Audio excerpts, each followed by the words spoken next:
نحمده ونستعينه ونستغفره ونعوذ بالله من شرور أنفسنا ومن سيئات أعمالنا من يهده الله فلا مضل له ومن يضلل فلا هادي له وأشهد أن لا إله إلا الله وحده لا شريك له وأشهد أن محمدًا عبده ورسوله أما بعد فإن خير الحديث كتاب الله وخير الهدي هدي محمد صلى الله عليه وعلى آله وسلم وشر الأمور محدثاتها وكل محدثة بدعة وكل بدعة ضلالة وكل ضلالة في النار.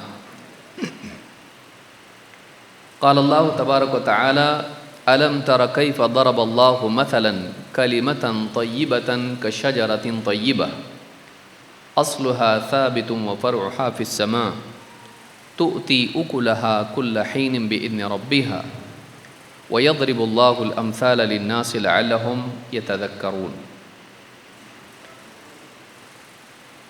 میرے محترم دینی بھائیوں، نوجوان ساتھیوں اور قابل احترام اور بہنوں، اللہ کے ہاں انسان کی قدر و قیمت اس کے ظاہری حسن اور اس کی دنیوی زیب و زینت سے نہیں ہے. اللہ کے ہاں انسان کی قیمت اس کے ایمان اور اس کے عمل سے ہے. ایک انسان اللہ کے ہاں قیمتی اس اعتبار سے نہیں بنتا ہے کہ اس نے دنیا میں مال و دولت، زیب و زینت اور دنیا کی ملکیت کتنی جمع کی، نہ اس اعتبار سے کہ اس نے اپنے آپ کو صحت کے اعتبار سے یا خوبصورتی کے اعتبار سے کتنا بہتر بنایا. اللہ کے ہاں انسان اس بنیاد پر قیمتی بنتا ہے کہ اس نے اپنے اندر کیا اوصاف پیدا کیے، اس نے اپنے اندر کیا کوالٹیز، کیا صفات پیدا کی، وہ اندر سے کیسا ہے، اس کا ایمان کیسا ہے، اور ایمان سے نکلنے والی، ایمان سے جڑی ہوئی ایمان کے ثمرات جو اعلیٰ صفات ہیں، وہ صفات اس نے اپنے اندر کتنی پیدا کی ہیں. اللہ کی بات پر یقین، اللہ سے محبت، اللہ کا خوف، اللہ پر توکل، اللہ کی جانب امیدیں باندھنا، اللہ سے امید باندھنا، خشوع، خشیت، اللہ کی تعظیم، اور اس اعتبار سے مخلوق کے لیے خیر خواہی، ہمدردی، صبر اور اسی طرح سے بہت ساری صفات. یہ صفات ہیں جو واقعی انسان کو قیمتی بناتی ہیں. دنیا کی چیزیں آتی جاتی رہتی ہیں اور موت کے بعد تو یہ چیزیں چھوٹنے ہی والی ہیں. کوئی اپنے ساتھ دنیا کی چیزیں قبر میں نہیں لے جاتا. لیکن جو صفات انسان اپنے اندر پیدا کرتا ہے، جو اعمال انسان دنیا میں کرتا ہے، جو ایمان انسان کے پاس ہوتا ہے، یہ دنیا میں بھی کام آتا ہے، قبر میں بھی کام آتا ہے، حشر کے میدان میں بھی کام آئے گا. تو باہر کیا جمایا یہ نہیں، اندر اپنے آپ کو کیسے بنایا یہ اصل ہے. بلا شبہ ایمان بہت بڑی نعمت ہے اور ایمان پر انسان کی نجات اور کامیابی کا مدار ہے. لیکن ایمان اگر حقیقی طور پر زندگی میں آئے تو اس ایمان کے نتیجے میں انسان کی زندگی میں بہت ساری اعلیٰ صفات پیدا ہوتی ہیں، اور انہی صفات کی بنیاد پر انسان اندازہ لگا سکتا ہے کہ میرے ایمان کا مدار کیا ہے، میرے ایمان کا لیول کیا ہے. کیونکہ ایمان برابر نہیں ہوتا ہے، سارے لوگوں کا ایمان ایک جیسا نہیں ہوتا ہے، ایک لیول پر نہیں ہوتا ہے. کسی کا ایمان کمزور ہوتا ہے، کسی کا مضبوط، کسی کا ادنا درجے کا ایمان ہوتا ہے، کسی کا اعلیٰ درجے کا ایمان. اسی لیے اللہ کے نبی صلی اللہ علیہ وسلم نے فرمایا: اکمل المؤمنین ایمانا احسنہم خلقا. لوگوں میں سب سے زیادہ کامل تر ایمان والے وہ ہیں جو اخلاق میں ان میں بہتر ہوں. معلوم ہوا کہ ایمان کا اور اخلاق کا ایک تعلق ہے، اور ایمانی اعتبار سے سارے لوگ ایک مرتبے پر نہیں ہوتے ہیں. اس سے معلوم ہوتا ہے کہ ایمان کے مراتب پانے کا دروازہ ہر انسان کے لیے کھلا ہوا ہے کہ وہ اپنے ایمان کو بہتر سے بہتر سے بہتر بنا سکتا ہے۔ اور ایمان کو بہتر بنانے کا ایک طریقہ یہ بھی ہے کہ ایک انسان اپنے اندر وہ صفات پیدا کرے جس کے ذریعے سے اعلیٰ ایمانی کیفیات اس کو نصیب ہوں۔ ایمان کے نتیجے میں اخلاق اچھے بنتے ہیں، لیکن اگر انسان اپنے اندر اخلاق اور اوصاف کو پیدا کرے تو ان کا بھی اثر انسان کے ایمان پر پڑتا ہے۔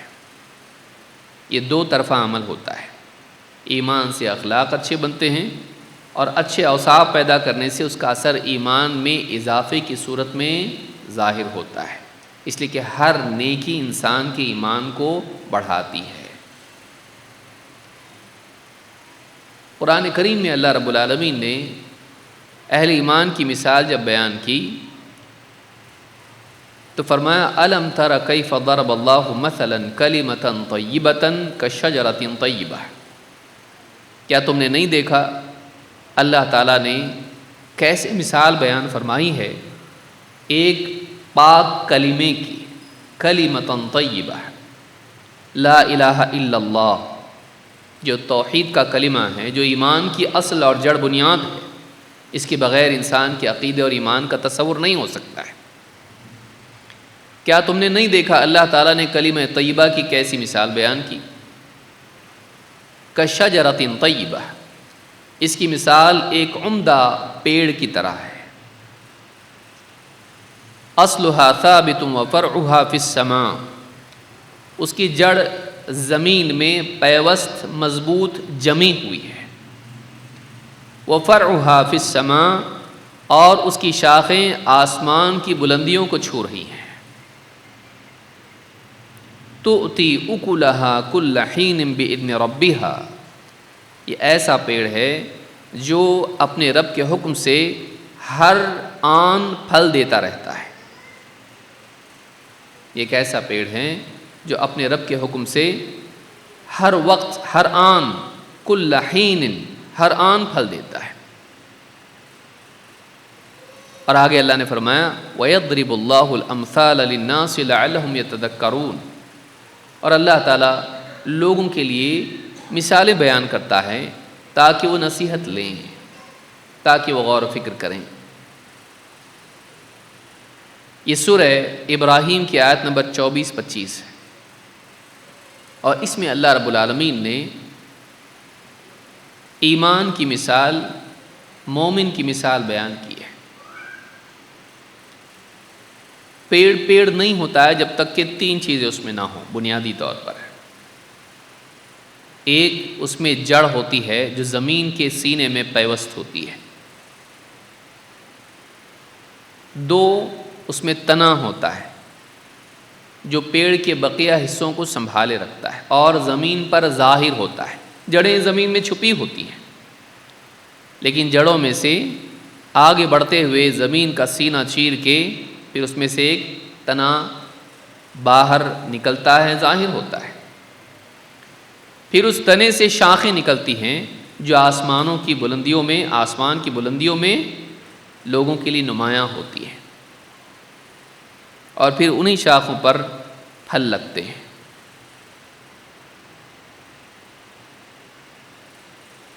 علماء نے کہا یہ مثال اس اعتبار سے بھی ہے کہ مومن کے دل میں صحیح عقیدہ پیوست ہوتا ہے جڑ کی طرح سے، اور پھر اس سے باہر نکلتا ہے اس کا اظہار، کلمے کا اقرار، زبان سے توحید کا، شہادتین کا اظہار، اور پھر اس کے بدن سے اعمال نکلتے ہیں جو اللہ تعالیٰ کے ہاں قبولیت کے اعتبار سے اوپر جاتے ہیں۔ تو یہ تینوں چیزیں انسان کے لیے اس کے ایمان کا حصہ بنتی ہیں، قلب کا یقین، زبان کا اقرار، اور بدن سے صادر ہونے والے اعمال۔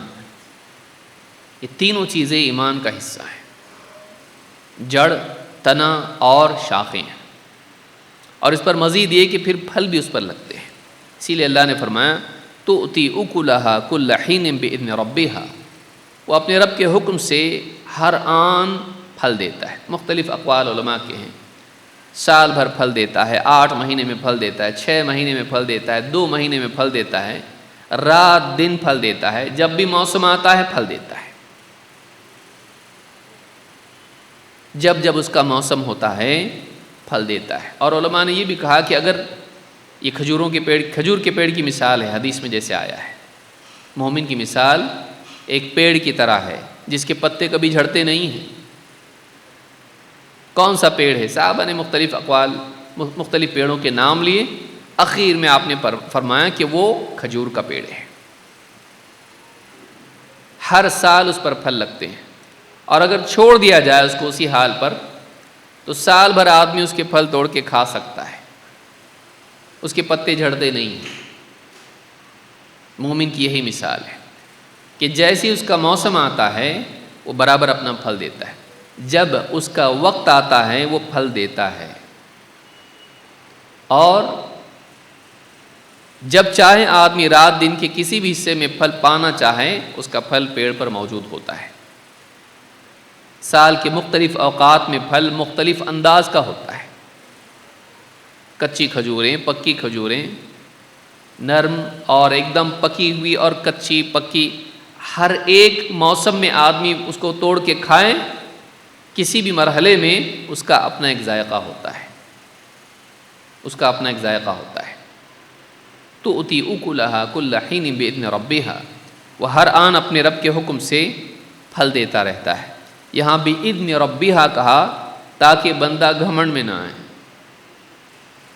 کہ یہ جو پھل دینا ہے یہ رب کے حکم سے، اس کی توفیق سے ہوتا ہے، اس میں اس کا ذاتی کمال نہیں ہے۔ اگر اللہ کی توفیق اس سے چھن جائے تو کچھ بھی فائدے کا نہیں ہوگا۔ یہ اللہ ہے جو اپنی توفیق سے اس کے لیے خیر اس کو بنا کر سماج میں اس کے ذریعے سے نفع پہنچاتا ہے، وہ پھل دیتا ہے۔ پھلدار پیڑ، سایہ دار پیڑ، مومن ایسا ہوتا ہے کہ اس کے سائے میں آ کر کوئی بیٹھے تو اس کو سکون ملتا ہے، اور جب بھی موسم آتا ہے، موقع آتا ہے، وہ ضرور پھل دیتا ہے، وہ لوگوں کو فائدہ پہنچاتا ہے، جس غذا کی ان کو ضرورت ہوتی ہے وہ دیتا ہے۔ علمی غذا، ایمانی غذا، کھانا پینا یا اور ضروریات ان کے لیے نفع بخش ثابت ہوتا ہے۔ مومن فائدہ مند ہوتا ہے دوسروں کے لیے، مومن دوسروں کے لیے نفع بخش ہوتا ہے۔ اسی لیے اللہ کے نبی صلی اللہ علیہ وسلم نے فرمایا کہ لوگوں میں اچھے کون ہیں؟ خیر الناس انفعہم للناس، لوگوں میں سب سے اچھے وہ ہیں جو لوگوں کے لیے زیادہ نفع بخش ہو، فائدہ مند ہو۔ ہم اپنی زندگی میں غور کریں، ہم لوگوں کے لیے کتنے مفید ہیں، ہم خیر کا ذریعہ ہیں، خیر کی چابی ہیں یا شر کی چابی ہیں؟ تو یہ اوصاف ہیں، یہ اعمال ہیں جو ایک انسان کو قیمتی بناتے ہیں۔ اس تعلق سے آج کی اس مجلس میں ہم یہ دیکھیں گے کہ احادیث میں مومن کے بارے میں جو باتیں آئی ہیں وہ کیا اوصاف ہیں جو ایک مومن میں ہونے چاہیے، ایک مومن کو کیسا ہونا چاہیے۔ اور احادیث میں مومن ایسا ہوتا ہے، مومن ایسا ہوتا ہے، مومن کی صفات بیان کی گئی ہے۔ کیوں؟ تاکہ ہم اگر واقعی مومن بننا چاہتے ہیں تو ان صفات کو اپنے اندر پیدا کریں، اور ہم اپنا جائزہ لیں کہ واقعی میرا ایمان اگر پکا ہوتا تو یہ صفات بھی میرے اندر ہوتی، اگر یہ صفات میرے اندر نہیں ہیں تو اس بات کی علامت ہے کہ کہیں نہ کہیں ایمان میں کمی کمزوری ہے۔ یہ ہمارے لیے ایک اعتبار سے جائزے کے لیے ہے، اور یہ ہمارے لیے ایک دروازہ کھولتا ہے کہ ہم ان صفات کو اپنے اندر پیدا کریں تاکہ کمال ایمان ہم کو نصیب ہو، ایمان کا کمال ہم کو ملے۔ آئیے دیکھتے ہیں وہ کیا چیزیں ہیں۔ سب سے پہلی چیز، ساری نعمتوں کا انتساب اللہ کی طرف کرنا۔ اللہ تعالیٰ قرآن کریم میں فرماتا ہے وَمَا بِكُم مِّن نِّعْمَةٍ فَمِنَ اللَّهِ، تمہارے پاس جو بھی نعمت ہے وہ اللہ کی طرف سے ہے، اس میں کوئی شک نہیں، لیکن اس کے ماننے میں کامیابی ہے، نہیں ماننے میں ناکامی ہے۔ مومن اللہ کی نعمتوں کو استعمال کرتا ہے اور اس کے حاصل کرنے کے لیے اپنی صلاحیتیں استعمال کرتا ہے، عقل کی صلاحیت، علم کی صلاحیت، زبان کی صلاحیت، ہاتھ پیر مارنا،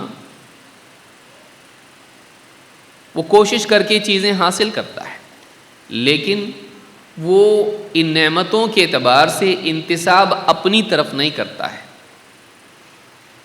میں نے یہ حاصل کیا، میں ہوں، یہ میرا کمال ہے، میری صلاحیت ہے، میری انٹیلیجنس، میری محنت، اور نہ کسی اور کی طرف کرتا ہے۔ اگر بابا نہیں ہوتے تو نہیں ملتا،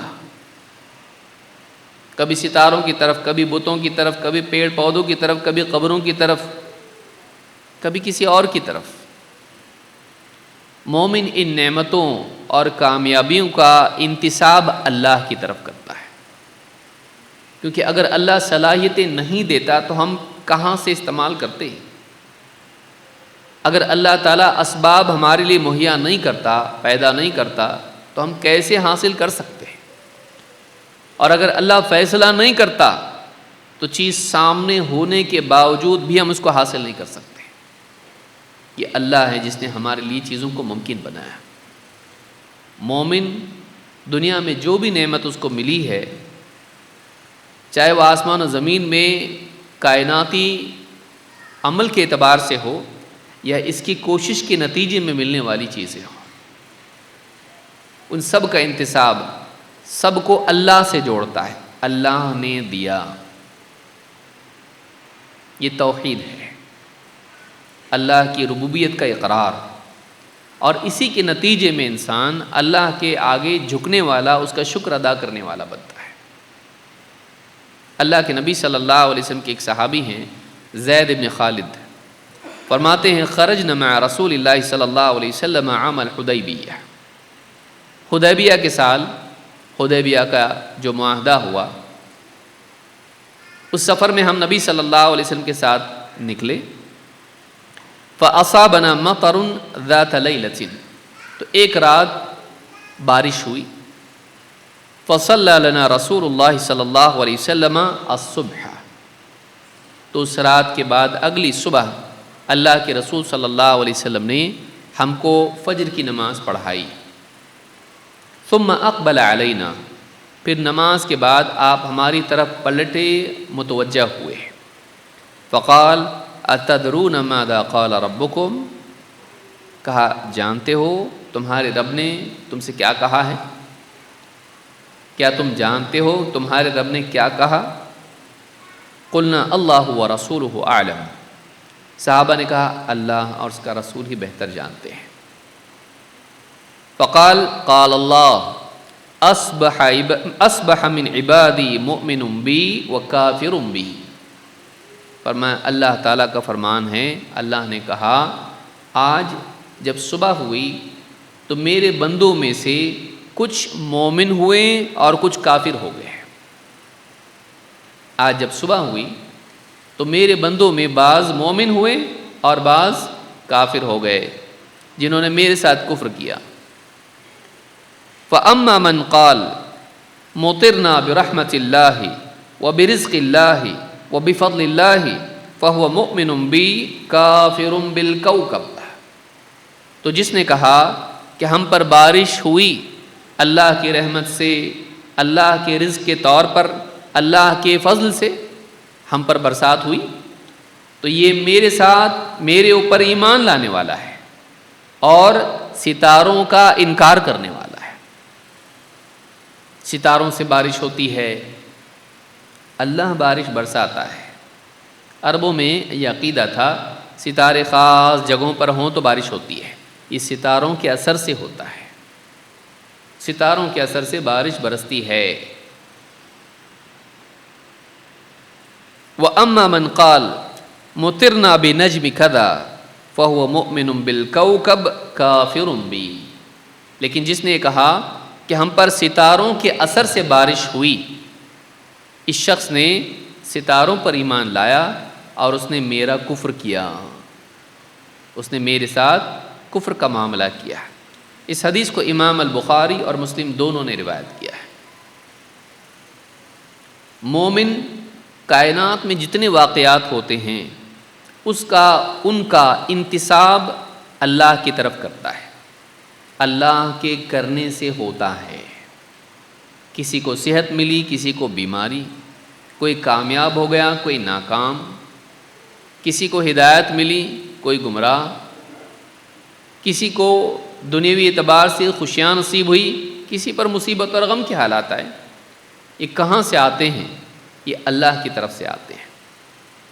لیکن بعض اوقات آدمی علم سے اتنا عاری ہوتا ہے اور ماحول کا غلط اثر اس پر ہوتا ہے تو وہ اللہ کی بجائے ستاروں سے اپنی زندگی کے خوشی، غم، راحت، تکلیف، بیماری، صحت، کامیابی، ناکامی اس کو جوڑنا شروع کر دیتا ہے۔ میرے ستارے گردش میں ہیں۔ ستاروں کی وجہ سے آج کل بہت زیادہ چل رہا ہے۔ آپ کا سن سائن کیا ہے؟ میرا سن سائن یہ ہے۔ آپ کا سن سائن کیا ہے؟ یہ ہے۔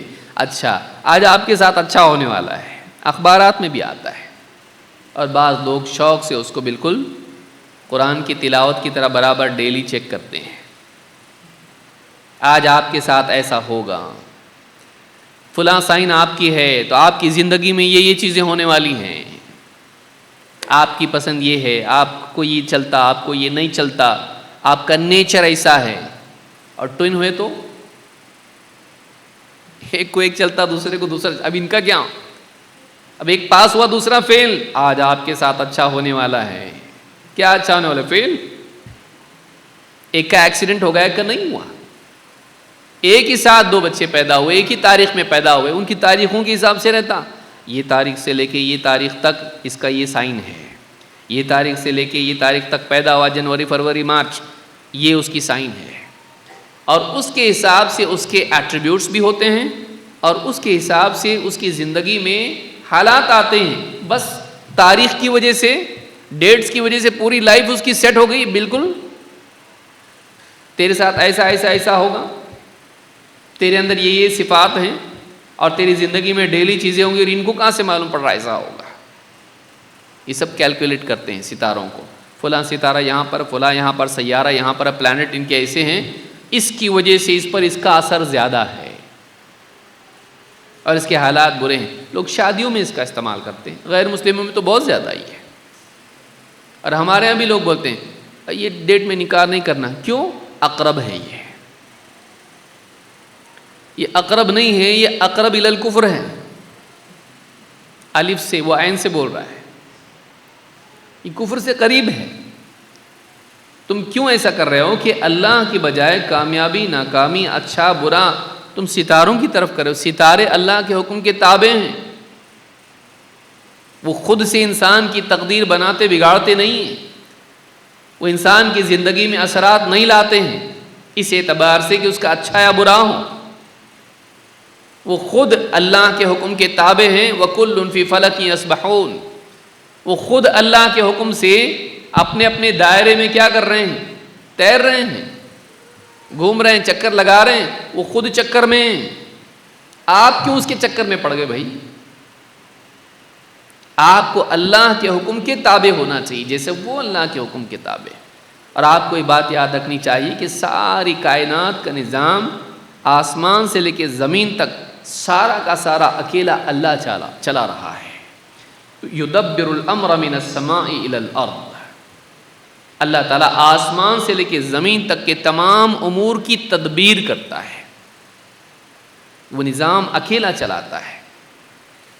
مومن ہمیشہ اس بات کو یاد رکھتا ہے، اسی لیے اس کے ساتھ جب اچھا ہوتا ہے اس کی زبان سے کیا نکلتا ہے؟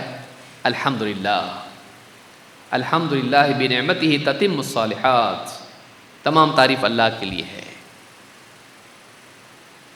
تمام تعریف اللہ کے لیے ہے۔ گھر پہ بھی کبھی کبھی لکھتا ہے ھذا من فضل ربی، یہ میرے رب کے فضل سے ہے۔ حقیقت یہ ہے کہ جو بھی ہم کو ملتا ہے اللہ کے فضل سے ملتا ہے۔ وَمَا بِكُم مِّن نِّعْمَةٍ فَمِنَ اللَّهِ، تمہارے پاس جو بھی نعمت ہے اللہ کی طرف سے۔ ایک مسلمان ستاروں کے چکر میں پڑے، ستاروں کی وجہ سے ہمارے دن اچھے برے ہوتے ہیں، زندگی بنتی بگڑتی ہے، ہم اچھے یا برے اس کی وجہ سے ہوتے ہیں۔ بعض اوقات جو تقدیر کو نہیں مانتے ہیں وہ ستاروں کو ماننے لگ جاتے ہیں۔ کیا فرق ہوا؟ آپ نے اپنے علاوہ کسی اور کو اپنی زندگی میں دخیل مانا نا، ستاروں کو مانا۔ کاش کہ آپ اللہ کو مانتے ہیں، آپ کا بنانے والا بگاڑنے والا اللہ ہے، یہ کیوں نہیں؟ اور آپ ستاروں کے پیچھے چلے گئے۔ اور آج کل لوگ لا آف اٹریکشن اس طرح کی بہت ساری چیزوں کے پیچھے پڑ گئے، جیسا آپ سوچتے نا ویسا ہوتا نہیں ہوتا۔ ایسا کتاب پڑھی ہوئی آپ کے شیلف میں، سوچتے آپ پڑھنے کی توفیق اب تک نہیں ملی قرآن کی۔ کہاں سے لا آف اٹریکشن ہے کہ پوری یونیورس کنسپائر کرتی ہے؟ اگر آپ کسی چیز کی چاہت کرو اور اس کو یقین کرو، بلیو، تو وہ چیز آپ کے لیے ہونے لگتی ہے۔ ایسا نہیں ہوتا، کبھی ہوتا کبھی نہیں بھی ہوتا۔ اللہ چاہے تو ہوتا، نہیں چاہے تو نہیں ہوتا ہے۔ کہ آپ کے اندر سے کوئی انرجی نکل رہی ہے، آپ کے اندر سے کچھ ہو رہا ہے جس سے سب آپ کے حساب سے سیٹ ہوگا۔ یونیورس آپ کے لیے پوری وہ چیز لا کے رکھتی ہے۔ یونیورس کون ہے؟ اللہ کرتا ہے یا پھر نہیں بھی کرتا ہے۔ یہ سب فضول باتیں ہیں جو کوئی نہ کوئی ایک 10 سال میں ایک کتاب لکھ دیتا، بیسٹ سیلر ہو جاتی ہے اور لوگ اس کے پیچھے پڑ جاتے ہیں۔ کیا ہمارے لیے کتاب و سنت کافی نہیں ہے؟ ہماری بنیاد اس میں ہے، پھر جو اس سے مطابق ہو ہم اس کو لیں گے، جو اس کے خلاف ہو اس کو ہم نہیں لیتے ہیں۔ ہمارا اصل منشور، ہماری اصل فکر اس پر مبنی ہونا چاہیے۔ اچھے سے بولنے سے غلط بات صحیح نہیں ہو جاتی ہے۔ اتنی موٹی کتاب لکھ دیا تو صحیح ہو جائے گا ضروری نہیں ہے بھائی، اس میں فضولیات ہو سکتی ہیں۔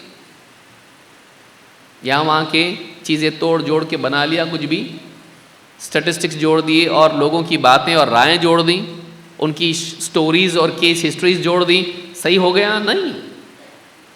کبھی کبھی وہ سلیکٹیو بھی ہوتا ہے، بائس بھی ہوتا ہے، کہ پہلے سے آدمی ایک فلسفہ قائم کر لیتا ہے، پھر اس کے حساب سے سارے فیکٹس جمع کرنا شروع کرتا ہے۔ ایمان والے کا یقین یہ ہوتا ہے کہ میری زندگی میں اللہ کا فیصلہ چلتا ہے۔ ماض فی حکمک عدل فی قضاؤک، نبی صلی اللہ علیہ وسلم کی دعا میں ایک حصہ یہ بھی ہے، اور یاد رکھنے کا یہ، ماض فی حکمک، اے اللہ میری زندگی میں تیرا فیصلہ چلتا ہے، میری زندگی میں تیرا فیصلہ چلتا ہے۔ اور فیصلہ کبھی ایسا ہوتا ہے کہ کامیابی کبھی ناکامی، کبھی خوشی کبھی ناخوشی، کبھی صحت کبھی بیماری، کبھی فائدہ کبھی نقصان، کبھی دل کے جیسا کبھی دل کے خلاف۔ تو عدل فی قضاؤک، میری زندگی میں جو بھی تیرا فیصلہ ہوتا ہے، تیری قضا، تیرا جو فیصلہ ہوتا ہے وہ ہمیشہ عدل پر مبنی ہوتا ہے، کبھی ظلم نہیں ہوتا۔ تیرے جو بھی فیصلے ہوتے ہیں میری زندگی میں تیرا فیصلہ چلتا ہے، اور تیرا فیصلہ ہمیشہ عدل و انصاف والا ہوتا ہے۔ مجھے تجھ سے کوئی شکایت نہیں، تو ظالم نہیں ہے۔ چاہے تو مجھے ناکام کرے، چاہے تو مجھے بیمار کرے، چاہے تو مجھ پر غم کے حالات ڈالیں، تو کبھی ظلم نہیں کرتا ہے۔ کیوں؟ ان اللہ لا یظلم مثقال ذرہ، اللہ تعالیٰ ذرہ برابر بھی ظلم نہیں کرتا ہے۔ مومن کا یقین یہ ہونا چاہیے، اللہ نے کیا صحیح کیا، اللہ کبھی غلط نہیں کرتا ہے، اور اس سے زیادہ کوئی رحم والا نہیں ہے، اس سے زیادہ علم و حکمت والا کوئی نہیں، اس کے برابر کوئی نہیں۔ لیس کمثلہ شیء، اللہ کی جیسا کوئی نہیں ہے۔ اس پر اعتماد رکھنا، اور جو بھی ہم کو ملا ہے اس کی نسبت اللہ سے کرنا۔ میرا اللہ نے دیا بھائی، اللہ کے دینے سے ملا ہے، اللہ نہیں دیتا تو نہیں ملتا۔ یہ بندے کا اس طرح سے ماننا اس کے ایمان کو ایک اعلیٰ سطح پر لے جاتا ہے، اور اس کے گھمنڈ کو توڑتا ہے۔ میں کرتے کرتے آدمی بعض اوقات اپنے آپ کو ایک فرعون بنا لیتا ہے، اپنے آپ کو ایک ابلیس بنا لیتا ہے۔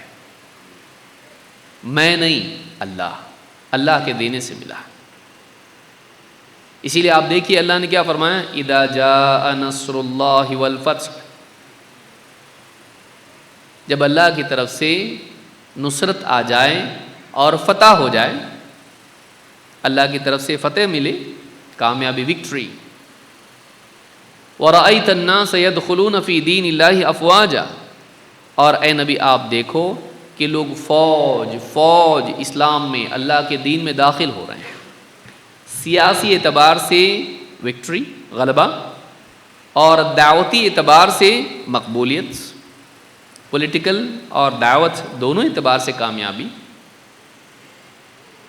وَرَأَيْتَ النَّاسَ يَدْخُلُونَ فِي دِينِ اللَّهِ أَفْوَاجًا فَسَبِّحْ بِحَمْدِ رَبِّكَ وَاسْتَغْفِرْهُ، کیا کرو؟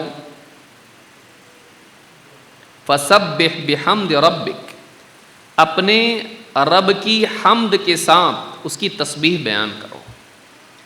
اللہ تمام عیوب سے پاک ہے اور ساری تعریف اللہ کے لیے ہے۔ فَسَبِّحْ بِحَمْدِ رَبِّكَ، اپنے لیے کیا پھر؟ اللہ کے لیے پاکی، اللہ پاک، کوئی عیب نہیں اللہ میں، نہ اللہ کی ذات میں، نہ اللہ کی بات میں، نہ اللہ کے افعال میں، جو بھی اللہ نے کیا بے عیب، اور اللہ نے جو کیا بہت خوب۔ اللہ بہت بڑا ہے، اچھا ہے، حمد کے لائق ہے۔ تسبیح اور تحمید یہ اللہ کے لیے، اپنے لیے واستغفرہ، اپنے لیے استغفار کیجیے، اے اللہ جو بھی بھول چوک، غلطی، کوتاہی، کمی ہوئی اللہ معاف کر دے۔ کہ اللہ کے لیے حمد و ثنا اور پاکی کا کلمہ، اور اپنے لیے استغفار۔ عیب ہے تو میرے اندر ہے، اگر میرے ساتھ کچھ برا ہوا ہے تو میری کوتاہی کی وجہ سے ہوا ہے۔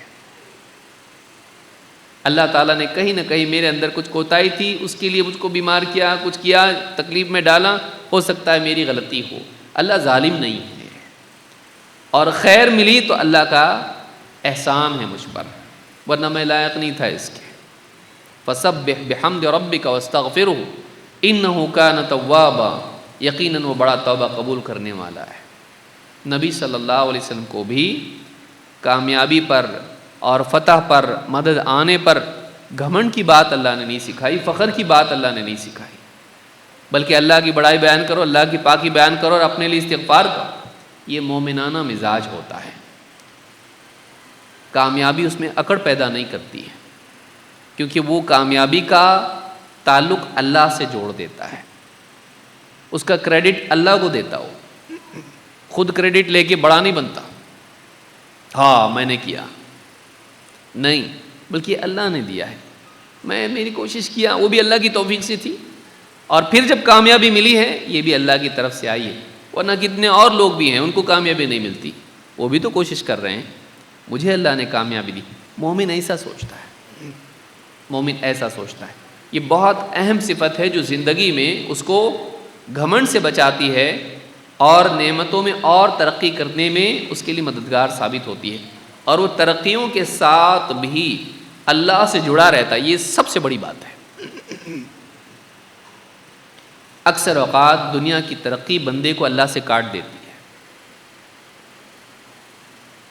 کلا ان الانسان لیطغی ان رآہ استغنی، اللہ تعالیٰ فرماتا ہے نہیں، انسان سرکشی کرتا ہے، مسچیف پیدا کرتا ہے، گڑبڑ کرتا، شرارت کرتا، ان الانسان لیطغی، حدیں پار کر جاتا۔ کب؟ ان رآہ استغنی، جب اپنے آپ کو مستغنی دیکھتا ہے۔ I don't need any one, مجھے کسی کی ضرورت نہیں ہے، پیسہ میرے پاس ہے، گھر میرے پاس ہے، بڑی کمپنی میری ہے، میرے پاس اتنے لوگ کام کرتے ہیں، یا میں اتنا ترقی یافتہ ہوں، میرے اتنے تعلقات ہیں، سیاست میں میری پکڑ ہے، میری پہچان اتنی زیادہ ہے، مجھے سب کچھ ملا ہوا ہے، مجھے کسی کی ضرورت نہیں ہے۔ مجھے کسی کی ضرورت نہیں ہے بندے کو اللہ سے بھی کاٹ دیتا ہے اور بندوں سے بھی دور کر دیتا ہے، بد اخلاقی کی وجہ سے۔ گھمنڈ اس میں آ جاتا ہے، وہ کسی سے ٹھیک سے بات نہیں کرتا، وہ کسی کی قدر نہیں کرتا، کیونکہ میں بڑا ہوں، میرے پاس سب کچھ ہے، مجھے کسی کی ضرورت نہیں، ناراض ہو گھر کو جاؤ، مجھے کسی کی ضرورت نہیں ہے۔ تو یہ جو چیز ہے یہ انسان میں استغنا، سرکشی پیدا کرتی ہے۔ لیکن دنیا میں انسان کو کامیابی ملے اور وہ یہ کہے میں کچھ بھی نہیں، اللہ اللہ نے دیا اور یہ اللہ کا احسان ہے میرے اوپر.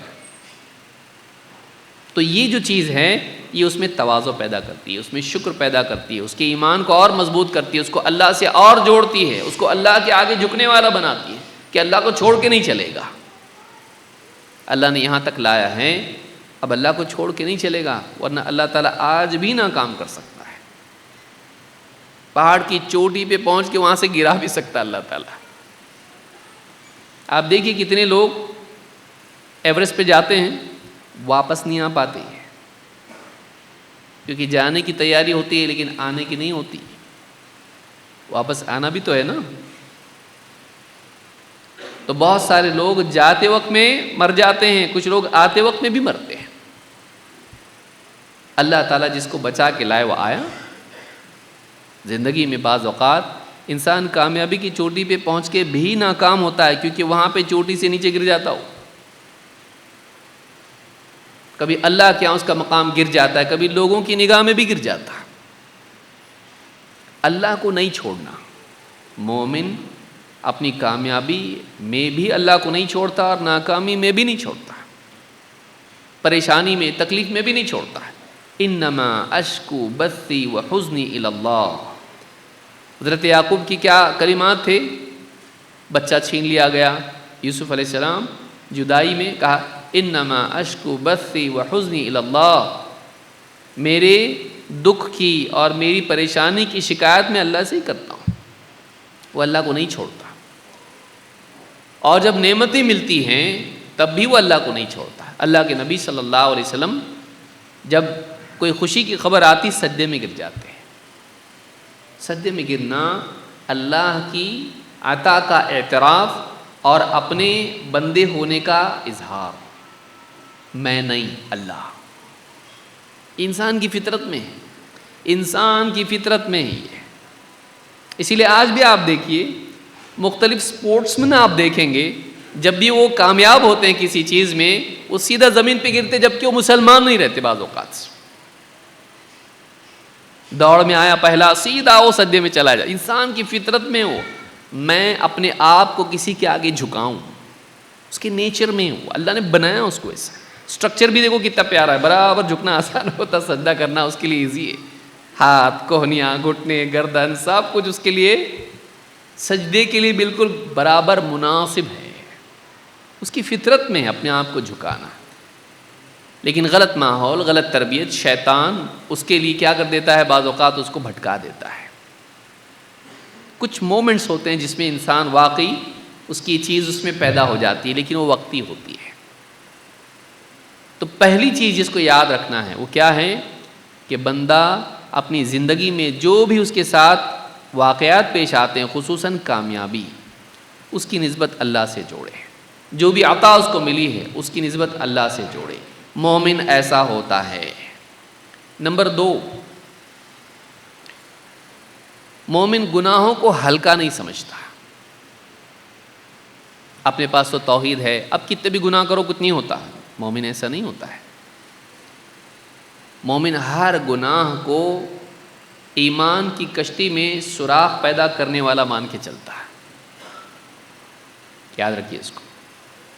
مومن گناہوں کے بارے میں ڈرتا ہے کہ کوئی ایک گناہ بھی مجھ کو ہلاک کر سکتا ہے. یہ نہیں سمجھتا کہ اپنے پاس توحید ہے نا بس اب اس کے بعد جتنے بھی گناہ کرو کوئی مسئلہ نہیں، توحید کی وجہ سے جنت میں جائیں گے. نہیں، وہ ہر گناہ کو اس اعتبار سے دیکھتا ہے کہ یہ گناہ میری توحید کو ڈیمیج کرتا ہے. جیسے کشتی میں سوراخ پیدا ہو جائے تو کشتی غرق ہو جاتی ہے. تو ہر گناہ کو اس اعتبار سے دیکھتا ہے کہ وہ میرے ایمان کو کمزور کر رہا ہے، اور بعض گناہ ایمان کو کھا بھی جاتے ہیں. اللہ کی بات کا انکار کر دیا ایمان برباد ہو جاتا ہے. رسول کی بات کا انکار کر دیا ایمان تباہ ہو جاتا ہے. وہ گناہوں سے ڈرنے والا ہوتا ہے. ایمان ڈر پیدا کرتا ہے، بے فکری نہیں.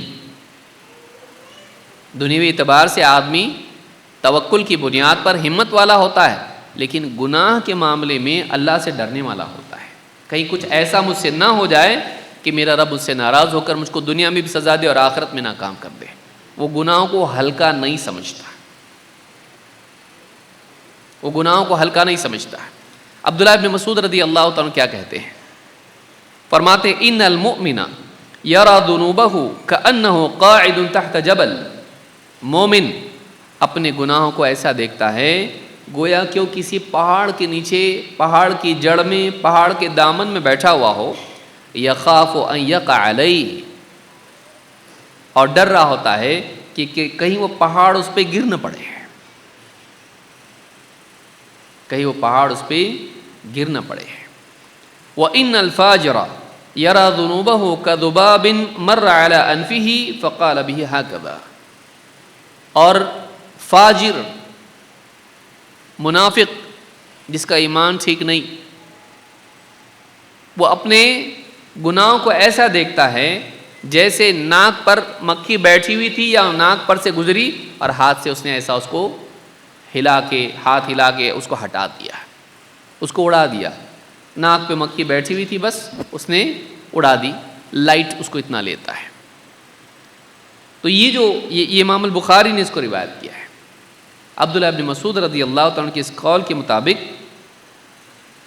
مومن گناہوں کو پہاڑ جیسا سمجھتا ہے، اور منافق، فاجر جس کا ایمان کمزور ہو یا بگڑا ہوا ہو، وہ اپنے گناہوں کو مکھی کی طرح دیکھتا ہے۔ مکھی کی کیا حیثیت ہے؟ ناک پہ بیٹھی، اڑا دی، کیا بگاڑ لے گی میرا؟ کیا نقصان ہے اس کے اندر؟ کاٹ بھی نہیں سکتی ہے۔ شہد کی مکھی ہو تو اور بات، ڈنک مارے گی، مکھی عام مکھی کیا کرے گی؟ بس بیٹھی، اڑا دیا اس کو۔ وہ ایک چھوٹا سا نوئسنس اس کو سمجھتا ہے، ہلکی سی انکنوینئنس ہے وہ بس۔ لیکن مومن گناہوں سے ڈرتا ہے۔ اسی لیے آپ دیکھیے پہاڑی علاقوں میں جب آدمی گاڑی لے کے جاتا ہے، نئے نئے لوگ جب جاتے ہیں تو ڈر رہے ہوتے ہیں کہیں ٹوٹ کے پتھر گرے گا تو نہیں اوپر سے۔ ان کو ایک ڈر ہوتا ہے، کیونکہ ایکسیڈنٹس ہوتے ہیں اس طرح کے، انہیں ڈر ہوتا ہے۔ تو کبھی بھی میرا گناہ، اس کا وبال مجھ پر آ سکتا ہے۔ اللہ تعالیٰ میرے گناہ کی وجہ سے کبھی بھی میری پکڑ کر سکتا ہے، یہ ڈر مومن کو ہوتا ہے۔ وہ بے فکرہ نہیں ہوتا ہے، وہ بے فکر نہیں ہوتا ہے کہ کچھ نہیں ہوتا، توحید ہے نا اپنے پاس، ایمان ہے نا اپنے پاس، کلمہ پڑھے نا ہم لوگ، بس اب کچھ بھی کرو، ناچ گانا، شراب، جوا، بے حیائی، جو چاہے کرو، کچھ نہیں ہوتا ہے، اللہ غفور رحیم ہے۔ جہالت ہے یہ۔ اللہ تعالیٰ نے ایمان والوں کو ڈرایا ہے۔ ایمان آنے کے بعد تو ڈر آنا چاہیے، بے فکری نہیں۔ یا ایھا الذین آمنوا اتقوا اللہ ولتنظر نفس ما قدمت لغد واتقوا اللہ، 2 بار اللہ نے کہا ہے۔ اے ایمان والو، اللہ سے ڈرو۔ تم میں سے ہر ایک دیکھ لیں کہ وہ اپنے کل کے لیے کیا آگے بھیج رہا ہے، کون سے اعمال آگے بھیج رہا ہے۔ واتقوا اللہ، اور اللہ سے ڈرو۔ ان اللہ خبیر بما تعملون، اللہ تعالیٰ کو خبر ہے جو کچھ تم کرتے ہو۔ اس ایک ٹکڑے میں 2 بار اللہ نے کہا واتقوا اللہ واتقوا اللہ، یا ایھا الذین آمنوا اتقوا اللہ، اللہ سے ڈرو۔ پھر آخر میں کہا اللہ سے ڈرو۔ ایمان والے کو اللہ سے ڈرنے والا ہونا چاہیے، بے فکرہ نہیں۔ یہ ہم میں سے کتنوں کی زندگی ہے، ہم اس بھرم میں پڑے رہتے ہیں اپنے پاس توحید ہے اور توحید کی بنیاد پر ہم جنت میں جائیں گے، چاہے کتنے ہی پاپ کیوں نہ ہو جائے۔ اور بعض احادیث اس باب میں ہمارے لیے آزمائش بن جاتی ہیں، ان کا غلط فہم ہمارے لیے بے فکری کا دروازہ کھول دیتا ہے۔ صحابہ ڈرنے والے لوگ تھے، صحابہ ڈرنے والے لوگ تھے۔ عمر بن خطاب رضی اللہ تعالیٰ عنہ کے پاس نوجوان آیا اور گنایا اس نے، آپ اسلام میں اتنی جلدی مسلمان ہوئے مکی دور میں، پھر آپ نے ہجرت کی، نبی صلی اللہ علیہ وسلم کے ساتھ اتنا رہے آپ، اور پھر آپ کو اللہ نے خلافت دی، مسلمانوں کا والی بنا، اتنا اونچا مقام دیا اللہ نے، اور آپ کے ذریعے دین کی مدد کی، تو خوشخبری ہے آپ کے لیے۔ کہا نہیں، میں تو بس یہ چاہتا ہوں کہ میرا معاملہ برابر سرابر ہو جائے، تب بھی بس، کہ نہ میرے خلاف کچھ ہو نہ میرے حق میں کچھ ہو، میں چھوٹ جاؤں بس۔ خلافت اتنی بڑی ذمہ داری میرے اوپر تھی کہ نہ اس کا کریڈٹ مجھ کو ملے کہ خلیفہ تھے مسلمانوں کے، اور نہ اس میں کوئی وبال مجھ پر آئیں کہ مجھ سے محاسبہ ہو تو نے کیوں نہیں کیا، کیوں نہیں کیا، کیوں نہیں کیا، نہ پکڑ ہو نہ انعام ملے، بس میں چھوٹ جاؤں اس ذمہ داری سے، بس میرے لیے اتنا ہی کافی ہے۔ خلافت کے باب میں میری پکڑ نہ ہو، برابر سرابر معاملہ ہو جائے، نہ میرے لیے کوئی انعام کا معاملہ ہو نہ سزا کا معاملہ ہو، بس نکل جاؤں اس سے، کیونکہ بہت سنگین معاملہ ہے مسلمانوں کا ذمہ دار بننا۔ یہ ان کی سوچ تھی۔ اور کتنے صحابہ اپنے بارے میں ڈرتے تھے، کہیں میں منافق تو نہیں۔ ہم بے فکر کیوں ہوتے ہیں؟ ہمارے جہل کی وجہ سے، شیطان کے دھوکے کی وجہ سے۔ مومن بے فکر نہیں ہوتا ہے، مومن ہمیشہ اپنے بارے میں ڈرنے والا ہوتا ہے۔ بھائی جو آدمی بینک سے 1,00,000 روپے 10 لاکھ روپے اپنی جیب میں بریف کیس میں لے کے نکلا ہو اور راستہ پرخطر ہو، وہ کبھی امن و امان سے سو سکتا ہے بس میں، ٹرین میں؟ سوچیے، جس کی جیب میں بہت قیمتی چیز ہو، لاکھوں کی چیز ہو، اور وہ جا رہا ہو اور سنسان راستہ ہو، وہ اطمینان سے سو سکتا ہے گاڑی بازو میں لگا کے؟ وہ ڈرے گا کہیں ڈاکو اور چور اور لٹیرے نہ آ جائیں کہ مجھ سے قیمتی چیز چھین لیں۔ جب تک وہ گھر کو نہیں پہنچتا اس کو سکون نہیں ملتا، جب تک وہ گھر نہیں پہنچتا اس کو اطمینان نہیں ہوتا ہے، اپنی امن و امان کی جگہ منزل تک نہیں پہنچتا اس کو سکون نہیں ملتا، ہمیشہ ٹینشن میں رہتا ہے کہیں کوئی ڈاکو نہ پکڑ لے مجھ کو۔ اور ہم اتنے بھیانک سفر میں ہیں، اور شیطان ہمارا اتنا بڑا دشمن، چور ڈاکو، اور وہ ہمارا مال و متاع نہیں بلکہ ہمارا ایمان اور ہمارا دین ہم سے چھیننا چاہتا ہے، اور ہم بے فکر ہیں؟ کیسے ہو سکتا ہے؟ یہ ہماری عقل اور علم کی کمزوری کی علامت ہے کہ ہم بے فکر ہوں۔ مومن بے فکر نہیں ہوتا ہے، جب تک کہ وہ رو دھو کے اپنے گناہ کو اللہ سے معاف نہ کرا لے اس کو چین نہیں آتا، اور بعد میں بھی گناہ یاد آتا تو افسوس کرتا ہے۔ وہ افسوس اس کی ترقی کا ذریعہ بنتا ہے، اور اس کے لیے ایک ضمانت ہوتا ہے کہ وہ ریپیٹ نہیں ہوگا۔ تو یہ دوسری بات ہے جو مومن کے بارے میں بتائی گئی۔ نمبر 3، صبر اور شکر۔ مومن کی کیا سبھی کی زندگی میں اچھے برے دونوں حالات آتے رہتے ہیں، اس میں مومن کا ری ایکشن کیا ہوتا ہے؟ اللہ کے نبی صلی اللہ علیہ وسلم فرماتے ہیں، عجبا لامر المؤمن ان امرہ کلہ خیر۔ مومن کا معاملہ بڑا عجیب ہے، اور اس کا ہر حال اس کے لیے خیر ہی ثابت ہوتا ہے۔ جس حال میں اللہ اس کو رکھے اس کے لیے وہ حال اچھا ہی بنتا ہے، ترقی کا، کامیابی کا، خیر کا ذریعہ بنتا ہے۔ وَلَيْسَ ذَاكَ لِأَحَدٍ إِلَّا لِلْمُؤْمِنِ، اور یہ چیز مومن کے سوا کسی اور کو نصیب نہیں ہوتی کہ اس کے حالات اچھے اور برے دونوں اس کے لیے خیر ثابت ہوں۔ یہ مومن کے سوا کسی اور کو نصیب نہیں ہوتی ہے۔ ان اصابتہ سراء شکر فکان خیر اللہ، اس پر اچھے حالات آتے ہیں، خوشی کے راحت کے حالات آتے ہیں، وہ شکر کرتا ہے، اللہ کا شکر کرتا ہے، اور یہ اس کے لیے اچھا ہی ہوتا ہے۔ وَإِنْ أَصَابَتْهُ ضَرَّاءُ صَبَرَ فَكَانَ خَيْرَ اللَّهِ، اور اس پر تنگی، مصیبت، پریشانی کے حالات آتے ہیں تو صبر کرتا ہے، اور یہ بھی اس کے لیے اچھا ہی ہوتا ہے۔ یہ بھی اچھا، وہ بھی اچھا، سب اچھا، کیونکہ مومن اچھا، اس کا ایمان اچھا، وہ ہر حال میں جو رسپانس دیتا ہے وہ اس کو اور آگے لے جاتا ہے، چاہے پانی کا دھارا ایسا ہو یا ایسا ہو، وہ آگے ہی جاتا رہتا ہے، وہ اوپر ہی جاتا رہتا ہے، ترقی کرتا رہتا ہے۔ اچھے حالات جب آتے ہیں شکر کرتا ہے، شکر کی وجہ سے شیطان ذلیل ہوتا ہے اور اللہ خوش ہوتا ہے۔ شیطان نے کیا بولا تھا؟ وَلَا تَجِدُ أَكْثَرَهُمْ شَاكِرِينَ، اے اللہ یہ جو آدم کی اولاد ہے نا، ان میں سے اکثر کو تو شکر گزار نہیں پائے گا، تیرا شکر نہیں کریں گے۔ شیطان غلط ثابت ہوتا جب بندہ شکر کرتا اللہ کا، اور اللہ خوش ہوتا ہے۔ اللہ نے کیا فرمایا؟ اور لَإِن شَكَرْتُمْ لَأَزِيدَنَّكُمْ، نہ صرف آخرت بلکہ دنیا میں بھی شکر اس کے لیے اچھا ہوتا ہے۔ اگر تم شکر کرو گے ہم نعمتوں کو اور بڑھائیں گے، خیر کو اور بڑھائیں گے. یہاں شکر کرتا ہے اللہ تعالیٰ اس کے لیے اور اچھے حالات لے کر آتا ہے, تو اس کے لیے اچھا ہی ہوتا ہے, اخروی اعتبار سے بھی دنیوی اعتبار سے بھی. اور جب مصیبت آتی ہے صبر کرتا ہے, بیمار ہوا, ناکام ہوا, بزنس نہیں چل رہا, حالات اچھے نہیں ہیں, دکھ ہے, پریشانی ہے, صبر کرتا اللہ کی شکایت نہیں, کیا اللہ میرے ساتھ ایسا کیوں کرا, نہیں کرتا. بعض اوقات لوگوں کا حال یہ ہوتا ہے, کچھ بھی برا ہوا تو اللہ پہ غصہ اتارتے ہیں, اور اچھا ہوا تو کبھی اللہ کو یاد نہیں کرتے.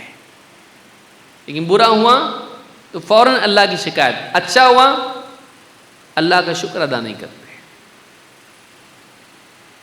مومن جب اس کے اوپر مصیبت آتی ہے صبر کرتا ہے, اپنے دل میں اللہ کے لیے شکایت نہیں آنے دیتا ہے, اللہ میرے ساتھ ایسا کیوں کر رہا, 5 ٹائم کی نماز پڑھتا, پہلے نہیں پڑھتا تھا خوش تھا, اب پڑھ رہا تو مصیبت آ رہی, کیا فائدہ نماز کا, نہیں. شکایت نہیں کرتا, زبان سے بھی نہیں کرتا. غصے میں آ کے کچھ ایسا نہیں کرتا جو نافرمانی والا ہو.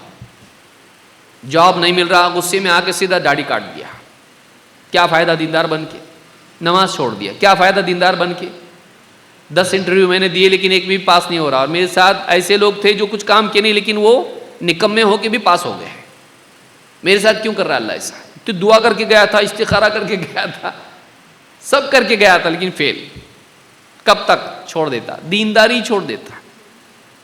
اکثر آدمی مصیبت میں غصہ دین پر اتارتا ہے. یہ ناکامی میں بڑی ناکامی ہے. حالات بدلتے اس سے نہیں, اس سے انجام بگڑتا ہے.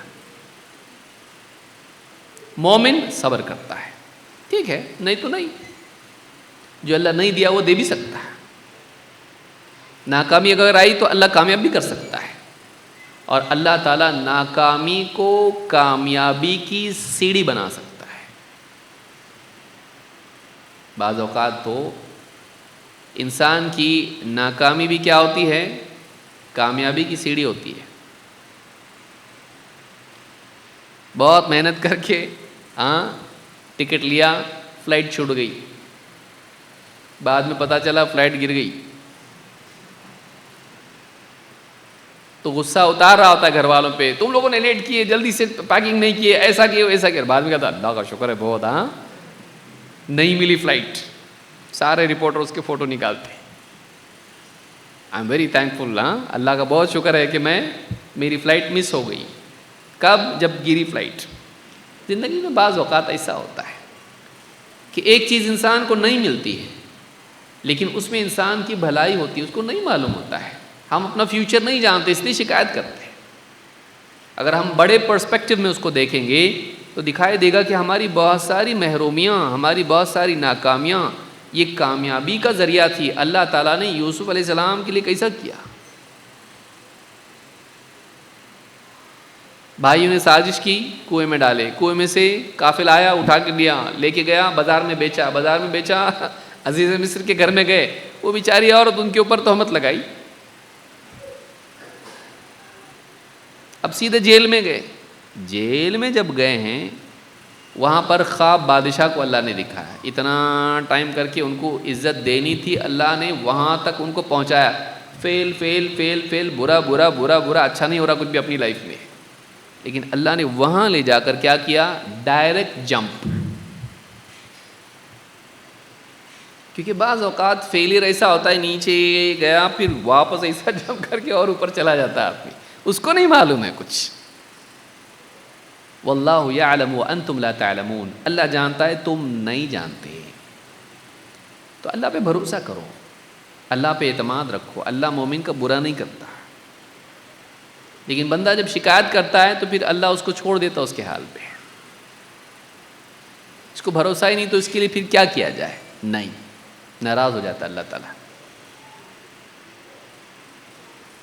کہ مصیبت میں جب بندہ اللہ سے راضی ہوتا ہے اللہ بھی اس سے راضی ہوتا ہے, لیکن اگر وہ شکایت کرے اللہ اس سے ناراض ہوتا ہے. وَمَنْ سَخِطَ فَلَهُ السُّخْطُ, جو اللہ سے ناراض ہو جائے اللہ بھی اس سے ناراض ہو جاتا ہے. فَمَنْ رَضِيَ فَلَهُ الرِّضَى وَمَنْ سَخِطَ فَلَهُ السُّخْطُ, جو اللہ سے راضی ہوتا ہے اللہ اس سے راضی ہوتا ہے. جو اللہ سے ناراض ہوتا ہے اللہ بھی اس سے ناراض ہو جاتا ہے. تو کبھی ناکامیاں بھی کامیابی کی سیڑھی ہوتی ہیں. ناکامی بھی انسان کے لیے خیر ثابت ہوتی ہے، اس کو نہیں معلوم ہے. بھروسہ رکھ اللہ پہ. مومن صبر کرتا ہے، کچھ اچھا ہوگا اس میں میرے لیے. فَإِنَّ مَعَ الْعُسْرِ يُسْرًا، إِنَّ مَعَ الْعُسْرِ يُسْرًا، یقیناً ہر دشواری کے ساتھ، تنگی کے ساتھ کشادگی آسانی ہے. ہر مشکل کے ساتھ آسانی ہے. ایک مشکل آئی ہے، اس میں کچھ نہ کچھ خیر ہوگی، اسی میں سے اللہ میرے لیے خیر نکالے گا.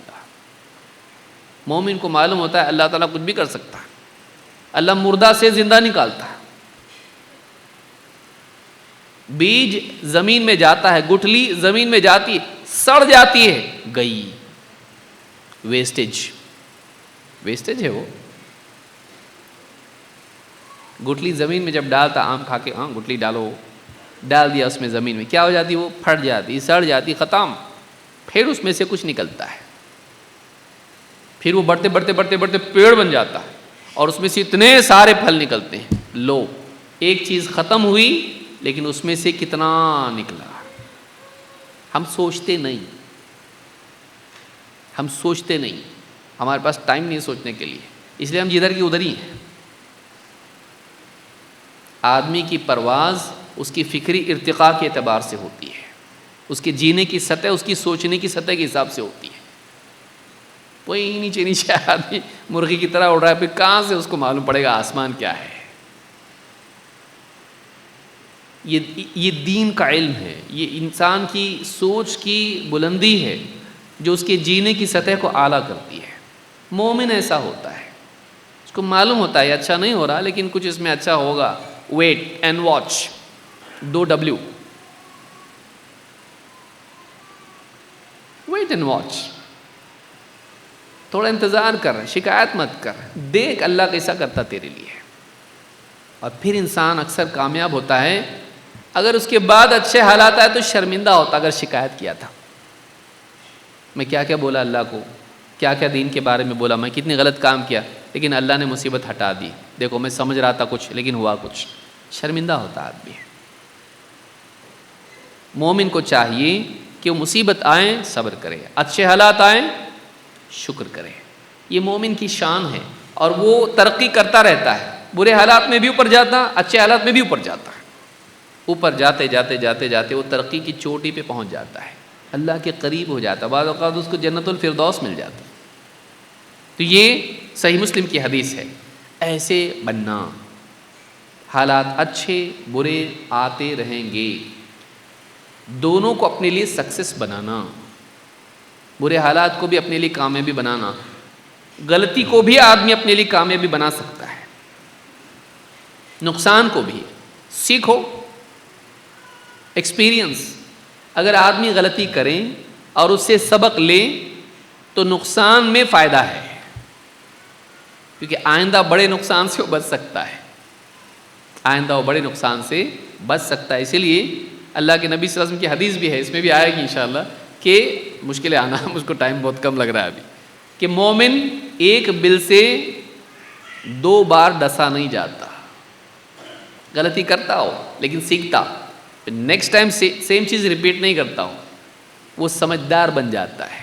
نقصان انسان کو اگر سمجھدار اور عقل مند بنائیں تو یہ کم کھو کے زیادہ پانا ہے، کیونکہ ہم بنے اچھے، ہم اچھے بنے، ہم عقل مند بنے. نمبر 4، مومن ہر حال میں اللہ کی حمد کرتا ہے. زندگی بھر اس کا یہ معمول رہتا ہے، یہاں تک کہ موت کے وقت بھی اس کا یہی حال رہتا ہے. اللہ کے رسول صلی اللہ علیہ وسلم فرماتے ہیں، المؤمن بخیر علی کل حال، مومن ہر حال میں خیر پر قائم رہتا ہے. تنزع نفسه من بین جنبیہ وهو یحمد اللہ، اس کے دونوں شانوں کے درمیان سے اس کی روح قبض کی جاتی ہے اس حال میں کہ وہ اللہ کی حمد کر رہا ہوتا ہے، وہ اللہ کی تعریف کر رہا ہوتا ہے، اللہ کی برائی نہیں کرتا. وہ آخر وقت میں بھی اللہ کی حمد کے ساتھ دنیا سے جاتا ہے، اللہ کی تعریف کے ساتھ دنیا سے جاتا ہے. امام النسائی نے اس کو روایت کی اور یہ حدیث صحیح ہے. مومن دنیا کو اپنے لیے قید خانہ سمجھتا ہے. کئی اعتبار سے یہ قید خانہ ہے۔ اللہ کے نبی صلی اللہ علیہ وسلم فرماتے ہیں الدنیا سجن المؤمن و جنت الکافر، دنیا مومن کا قید خانہ ہے اور کافر کی جنت ہے۔ عربی زبان میں جنت باغ کو کہتے ہیں، باغ، گارڈن۔ مومن کے لیے دنیا کیا ہے؟ جیل۔ کافر کے لیے کیا ہے؟ گارڈن۔ جیل میں کیا رہتا؟ چار دیواری میں قید ہے، باہر نہیں جا سکتا، باہر جانا چاہتا ہوں تو بھی نہیں جا سکتا، یہ لباس پہننا پڑے گا، یہ ٹائم پہ کھانا ملے گا، یہی کھانا ملے گا، یہ نہیں کرنا، وہ نہیں کرنا، ایسا کرنا، بس۔ مومن کے لیے دنیا قید خانہ ہوتی ہے، ایک شرعی اعتبار سے اور دوسرے قدری اعتبار سے۔ جس حال میں اللہ نے ڈالا رہنا پڑے گا، بیمار کر دیا، آؤ، فقر و فاقہ آیا، اللہ کی طرف سے آیا، جو حالات اللہ ڈالے اس میں رہنا پڑتا، اس کو چینج نہیں کر سکتا کچھ۔ اور شرعی اعتبار سے سود نہیں لینا، جھوٹ نہیں بولنا، بے حیائی نہیں کرنا، چوری نہیں کرنا، نماز برابر ٹائم پہ پڑھنا، عبادات کا اہتمام کرنا، اللہ کی طرف سے اس پر قوانین ہوتے ہیں، وہ بندھا ہوا ہوتا ہے، قید میں ہوتا ہے، منمانی نہیں کر سکتا۔ تو دینی اعتبار سے بھی وہ قانون میں، اللہ کے شریعت کے قانون میں بندھا ہوا ہوتا ہے، اور دنیوی اعتبار سے بھی حالات اس کے کنٹرول میں نہیں رہتے۔ اچانک کچھ بھی آ جاتا زندگی میں، financial problem, family problem, social problem, political problem, کسی بھی اعتبار سے ہیلتھ پرابلم، حالات ایک کے بعد اس پر آتے رہتے ہیں۔ اللہ اس کو اس قید میں جکڑے رکھتا ہے، اس کے دل کے جیسا اکثر نہیں بھی ہوتا، اس کی ایک محدودیت ہوتی ہے، وہ آزاد نہیں ہوتا ہے۔ دنیا میں ایسا ہی وہ چلتا رہتا ہے کہ ان حالات میں گرتے پڑتے وہ چلتا رہتا ہے، اور شریعت کے بندھن میں، دھاگے میں، رسی میں بندھا ہوا ہوتا ہے، یہاں تک کہ وہ دنیا سے نکل جاتا ہے اور اس قید سے آزاد ہو جاتا ہے۔ پھر جنت میں جانے کے بعد کیا ہے؟ لَهُم مَّا يَشَاءُونَ فِيهَا وَلَدَيْنَا مَزِيدٌ، وہاں ہے وہ، یہاں چاہت نہیں ہے بھی تو وہ لمیٹڈ ہے، اتنے ہی جیل کی جو کمرہ ہے، کوٹری، اس میں ہی گھوم سکتا، اس سے باہر نہیں، اتنا۔ لیکن جنت میں لَهُم مَّا يَشَاءُونَ فِيهَا، جنت میں ان کے لیے وہ سب کچھ ہوگا جو وہ چاہیں، ان کی چاہت جنت میں پوری ہوگی، ان کی چاہت۔ وَلَدَيْنَا مَزِيدٌ، اور ہمارے پاس اور بھی زیادہ ہے۔ کافر، اس کے لیے گارڈن ہے دنیا، تتلیاں اڑ رہی ہیں، ہوائیں چل رہی ہیں، اور باغ ہے، نہریں بہہ رہی ہیں، سب کچھ ہے، انجوائے، کوئی روک ٹوک نہیں، کوئی رکاوٹ نہیں، وہ آزاد ہوتا ہے یہاں پر۔ اکثر دنیا میں اس کے لیے نعمتیں بھی اس کو ملتی رہتی ہے، کیونکہ وہ کسی قید کا پابند نہیں ہوتا، حلال حرام کیا، صحیح غلط کیا، جو جی میں آئے کرو، اور بہت سارے وسائل اس کے لیے آسان بھی ہو جاتے ہیں، اور اگر اچھا آدمی ہو تو اللہ تعالیٰ دنیائی میں اس کی اچھائی کا بدلہ دے بھی دیتا اس کو، اس کے لیے ایک باغ کی طرح ہوتا ہے، اور منمانی کرتا ہے یہاں پر، وہ کوئی قید اس کے لیے نہیں ہے۔ دس از مائی لائف، میرا اپنا قانون ہے، مجھ کو جو اچھا لگتا ہے میں کرتا ہوں، وہ منمانی کرتا ہے دنیا میں، باغ میں جیسا ہے وہ، کہیں بھی ٹہلو، کہیں بھی گھومو، کہیں بھی پھرو، کہیں بھی جا کے کسی بھی پیڑ کے نیچے بیٹھو، سو جاؤ، بیٹھو، اس کی منمانی ہوتی ہے دنیا میں۔ لیکن دنیا سے جب وہ نکل کے جائے گا تو ساری لذتیں ختم، اور اب عذاب شروع، کہ ایمان اس کے پاس نہیں ہے، اس نے نہیں مانا جو ماننا چاہیے تھا۔ تو مومن کے لیے دنیا قید خانہ ہے، اور کافر کے لیے دنیا باغ ہے۔ لیکن مومن جب دنیا کے قید خانے سے نکلے گا تو جنت کے ہمیشہ ہمیشہ باقی رہنے والے بہتر باغ میں چلا جائے گا، اور کافر جب دنیا سے نکلے گا تو اس باغ سے نکل کے وہ پھر ہمیشہ کے قید خانے میں، جہنم میں چلا جائے گا۔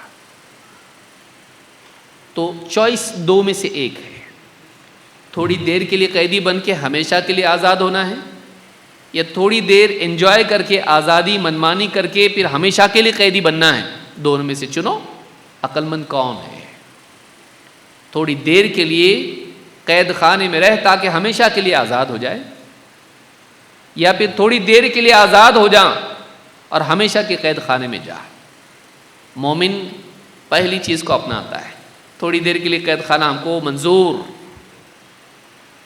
اکیلے ہم اس کو زندگی بھر اس کو مان کے چلیں گے کہ اللہ کا حکم ہے، ہم کو پابند بنا رہنا ہے، اور جو حالات اللہ ڈالے اللہ سے ہم راضی ہیں، ناراض نہیں۔ ہم اللہ کے بندے ہیں، انا للہ و انا الیہ راجعون، ہم اللہ کے ہیں سر سے پاؤں تک، اللہ کو اختیار ہے جس حالت میں ہم کو چاہے ڈالے، ہم اللہ کے بندے ہیں، وہ مالک ہے ہمارا، ہم اس کے حکم کے تابع ہیں، اور پلٹ کے ایک دن اسی کے پاس جانا ہے، یا ہمیشہ رہنا تھوڑی ہے۔ تو یہاں سے کوئی چیز ہماری چھوٹ گئی، نقصان ہو گیا، کھو گئی، ہم بھی تو جانے والے ہیں، آج چیز گئی کل ہم جائیں گے اللہ کے پاس، اللہ نے دیا تھا اللہ نے لیا، ہم راضی ہیں۔ مومن اس طرح سے زندگی گزارتا ہے۔ تو یہ جو چیز ہے یہ مومن کا مزاج ہوتا ہے کہ وہ دنیا کو قید خانہ مان کے چلتا ہے، اور آخرت کے شوق میں دنیا کی پابندیوں کو اور یہاں کی پریشانیوں کو ایکسیپٹ کرتا ہے، شکایت نہیں کرتا ہے، تاکہ اللہ تعالیٰ جب دنیا سے نکل جائے اس کو ہمیشہ کے لیے جنت کے باغ میں داخل کرتے ہیں۔ اللہ رب العالمین ہم کو سمجھ عطا فرمائیں۔ مزید باتیں انشاءاللہ ہم نماز کے بعد دیکھیں گے۔ نماز کے بعد آپ فوراً تشریف لائیں، جو بھی وقت بچا ہوا ہے انشاءاللہ اس میں ہم کچھ اور باتیں دیکھیں گے، ساری باتیں تو مکمل نہیں ہوں گی لیکن کچھ باتیں اور ہم انشاءاللہ دیکھیں گے۔ اقول ھذا واستغفر اللہ لی ولکم۔ الحمد للہ رب العالمین وبہ نستعین واشہد ان لا الہ الا اللہ وحدہ لا شریک لہ واشہد ان محمدا عبدہ ورسولہ خاتم النبیین صلی اللہ علیہ وعلی آلہ وصحبہ اجمعین، اما بعد۔ میرے محترم دینی بھائیوں، نوجوان ساتھیوں اور قابل احترام ماں اور بہنوں، پچھلی مجلس میں ہم نے دیکھا کہ ایمان کے ثمرات کیا ہیں، اور ایک مومن کن اوصاف کا حامل اور کن اوصاف سے، کن صفات سے متصف ہوتا ہے۔ انہی صفات میں سے ایک صفت یہ ہے کہ مومن اپنے اوقات کو نیکیوں سے، بھلائیوں سے بھرتا ہے۔ آدمی کے پاس زندگی ایک بہت بڑی دولت اور نعمت ہے، اور انسان کے پاس مال سے زیادہ قیمتی چیز اس کا اپنا وقت اور اس کی زندگی ہے۔ مال جانے کے بعد واپس آ بھی جاتا ہے، لیکن زندگی ختم ہونے کے بعد واپس ملنے والی نہیں، اور زندگی انہی لمحات کا نام ہے جو ایک کے بعد ایک گزرتے چلے جا رہے ہیں۔ آدمی زندگی کو ایک بہت بڑے وقت کی طرح دیکھتا ہے، لیکن غور کرنے کی چیز یہ ہے کہ جو وقت چلا گیا وہ تو چلا گیا، اور جو آنے والا ہے وہ قطعی نہیں ہے، معلوم نہیں کتنا وقت باقی ہے۔ جو وقت اس وقت ہمارے سامنے ہے وہی ہمارا وقت ہے۔ مومن اپنے وقت کی قدر کرنے والا ہوتا ہے، اور اپنے وقت کو نیکیوں میں صرف کرنے والا ہوتا ہے۔ اللہ کے نبی صلی اللہ علیہ وسلم فرماتے ہیں، لا یتمنی احدکم الموت، تم میں سے کوئی شخص موت کی تمنا نہ کرے۔ مصیبتیں جب آتی ہیں، اور بعض اوقات مصیبتیں بہت شدید ہوتی ہیں اور انسان کے لیے کوئی اس میں سے نکلنے کا راستہ دکھائی نہیں دیتا ہے، خصوصاً بیماریاں اور اسی طرح کے مسائل، کبھی معاشی مسائل ہوتے ہیں، مصیبت اپنے عروج پر اور اپنی شدت پر ہوتی ہے، تو بعض اوقات آدمی موت کی تمنا کرنے لگتا ہے۔ اللہ کے نبی صلی اللہ علیہ وسلم فرماتے ہیں، لا یتمنی احدکم الموت، تم میں سے کوئی شخص موت کی تمنا نہ کرے۔ ولا يدع به من قبل ان يأتيه، اور موت کے آنے سے پہلے موت کی دعا نہ کرے، اے اللہ مجھے موت دے دے۔ بعض اوقات لوگ پریشان ہوتے ہیں تو اللہ سے موت مانگتے ہیں۔ آپ صلی اللہ علیہ وسلم نے اس سے منع کیا ہے، مومن کو موت کی دعا نہیں کرنا چاہیے۔ یہ دعا کر سکتا ہے اے اللہ اچھی موت دے، اے اللہ ایمان پر خاتمہ کر، یہ شرطیہ چیز ہے، لیکن اے اللہ اب موت دے دے مجھ کو، ایسی دعا تنگ آ کر انسان کو اللہ سے نہیں مانگنا چاہیے۔ تو کہا کہ لا یتمنی احدکم الموت ولا يدع به من قبل ان یأتیہ انہ اذا مات احدکم انقطع عملہ، اس لیے کہ جب تم میں سے کوئی شخص مر جاتا ہے تو اس کے اعمال کا سلسلہ منقطع ہو جاتا ہے۔ زندگی کیا ہے؟ نیکیاں کرنے کی اپرچونٹی ہے، نیکیاں کرنے کا موقع ہے، آخرت میں اپنے مرتبے کو بڑھانے کا موقع ہے، توبہ کرنے کا موقع ہے، جنت میں اپنے مرتبے کو، اپنے درجات کو بڑھانے کا موقع ہے۔ جیسی زندگی ختم ہو گئی پھر ایک نیکی بھی نہیں کر سکتا، نہ توبہ کر سکتا ہے نہ نیکی کر سکتا ہے۔ انہ اذا مات احدکم انقطع عملہ وانہ لا یزید المؤمن عمرہ الا خیرا، اس لیے کہ مومن کی عمر اس کی خیر میں اضافہ ہی کرتی چلی جاتی ہے، ہر دن مومن کا اس کے لیے خیر بنتا ہے، بلکہ بہت بڑا کارنامہ اگر انجام نہ بھی دے وہ، تبھی بھی ایک دن اس کا ایمان کے ساتھ گزارنا، ایک دن اس کا اللہ کا ذکر کرنا، نماز پڑھنا، ایک دن اس کا دین پر ٹکے رہنا، وہ بھی اس کے مرتبے کو بڑھانے کا ذریعہ بنتا ہے۔ تو آدمی کو جتنی زندگی اللہ نے دی ہے اس کی قدر کرے اور مصیبتوں سے گھبرا کر موت کی دعا نہ کرے۔ اسی لیے اللہ رب العالمین نے خودکشی کو حرام قرار دیا ہے۔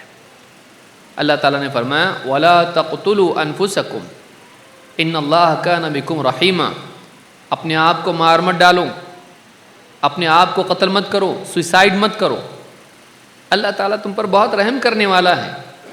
آج اگر مشکل حالات ہیں، کل اللہ اچھے حالات بھی لائے گا، اللہ تم کو یوں چھوڑ نہیں دے گا۔ مصیبت سے گھبرا کے خودکشی مت کرو۔ تو اسلام میں خودکشی حرام ہے،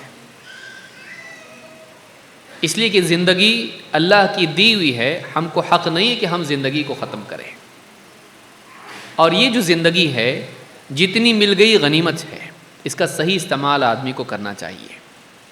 اس حدیث کو امام مسلم نے روایت کیا، اس سے معلوم ہوتا ہے کہ مومن کی زندگی اس کے لیے خیر ہی ثابت ہوتی ہے اور وہ اپنے اوقات کو ہمیشہ نیکیوں میں صرف کرتا ہے، اس اعتبار سے جو بھی عمر اس کو ملی ہے وہ اس کے لیے نعمت بنتی ہے۔ اسی طرح سے مومن کے اوصاف میں سے ایک یہ وصف بھی ہے کہ اگر اس سے کوئی بھلائی ہوتی ہے تو وہ خوش ہوتا ہے، اور اگر کوئی غلطی اس سے ہو جاتی ہے تو دکھی ہوتا ہے، وہ بے حس نہیں ہوتا ہے۔ نیکیاں کر رہا ہے مشین کی طرح، روٹین بن گیا اور کوئی کیفیت دل میں نہیں، اور گناہ اس سے ہو رہے ہیں تو کوئی احساس نہیں، ایک کے بعد ایک گناہ ہوتے چلے جا رہے ہیں اور اس کو کبھی احساس نہیں ہوتا کہ میں غلط جا رہا ہوں۔ مومن ایسا نہیں ہوتا ہے۔ اگر ایسا کسی کا حال ہے تو یہ اس کے ایمان کی کمزوری اور خلل کی علامت ہے۔ اللہ کے نبی صلی اللہ علیہ وسلم فرماتے ہیں اذا سرتک حسنتک وساءتک سیئتک فانت مؤمن، جب تیری نیکی سے تجھے خوشی ہو اور تیرے گناہ سے تجھ کو دکھ ہو، تکلیف ہو، تو یہ اس بات کی علامت ہے کہ تم مومن ہے۔ اس حدیث کو امام احمد نے روایت کیا ہے۔ اس حدیث سے معلوم ہوتا ہے کہ نیکی پر خوشی ہونا اور غلطیوں پر، گناہوں پر انسان کو تکلیف ہونا، یہ اس بات کی علامت ہے کہ ابھی اس کا دل زندہ ہے اور وہ پتھر نہیں ہوا ہے۔ لیکن بعض اوقات گناہوں کی وجہ سے یا دنیا میں مشغول ہونے کی وجہ سے انسان کی کیفیات ماند پڑ جاتی ہیں، پھر وہ نماز پڑھ رہا ہے، ذکر کر رہا ہے، تلاوت کر رہا ہے، دل اس میں نہیں ہوتا، اس میں دل نہیں ہوتا ہے. اس کو پیسہ مل جائے تو بہت خوش ہوگا، لیکن نیکی کی توفیق ملے اس پر خوش اتنا نہیں ہوتا ہے جتنا پیسوں پر ہوتا ہے. دنیا میں عزت مل جائے، دنیا میں مقام مل جائے، دنیا میں کچھ انجوائے کرنے کا موقع مل جائے، کھانے پینے لباس زیور کے اعتبار سے خوش ہوتا ہے. لیکن اللہ کی طاعت کا موقع اس کو نصیب ہو، میسر ہو، اس پر وہ خوشی نہیں ہوتی ہے. کیوں؟ اس لیے کہ آخرت کے مقابلے میں دنیا اس کے ذہن پر چھائی ہوئی ہوتی ہے. مومن ایسا نہیں ہوتا ہے. مومن کے سامنے ہمیشہ آخرت ہوتی ہے، مومن کے سامنے ہمیشہ جنت ہوتی ہے، مومن کے سامنے ہمیشہ جہنم ہوتی ہے. لہٰذا نیکی کی توفیق ملنا اس کو فوراً سمجھ میں آتا. آپ دیکھیے کوئی بھی آدمی آج اگر اس کے سامنے آ جائے یہ ڈیل ہو جانے والی اور اتنے لاکھ آنے والے، زمین بک جائے گی، اور ایسی پارٹی آئی ہے 2 کروڑ میں زمین جا رہی ہے، فوراً دماغ چلنے لگتا ہے 2 کروڑ آئیں گے تو کیا کیا کروں گا، 2 کروڑ میں سے اتنا 50 لاکھ کا یہ کروں گا، 20 لاکھ ادھر، 10 لاکھ ادھر، 5 لاکھ ادھر. پورا ذہن میں پورا پلان بنا لیتا ہے. بیوی کو بھی خوش کروں گا، بچوں کے بھی کام بہت دنوں سے پینڈنگ ہے، پکنک ہانگ کانگ جانا تھا وہ بھی رہ گیا پچھلے سال، یہ پورا خرچے کا بجٹ بنا لیتا ہے. کیوں؟ اس پیسے سے کیا کیا ہوگا اس کے ذہن میں وہ فائدے ہوتے ہیں.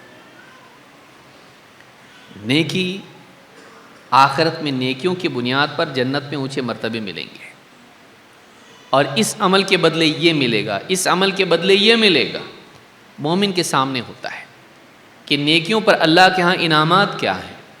لہٰذا جب نیکی کی توفیق مل جاتی ہے فوراً اس کے ذہن میں آتا ہے اس نیکی پر یہ اللہ دے گا. غلطی جب ہو جاتی ہے فوراً گھبرا جاتا ہے اس گناہ کی یہ سزا ہے.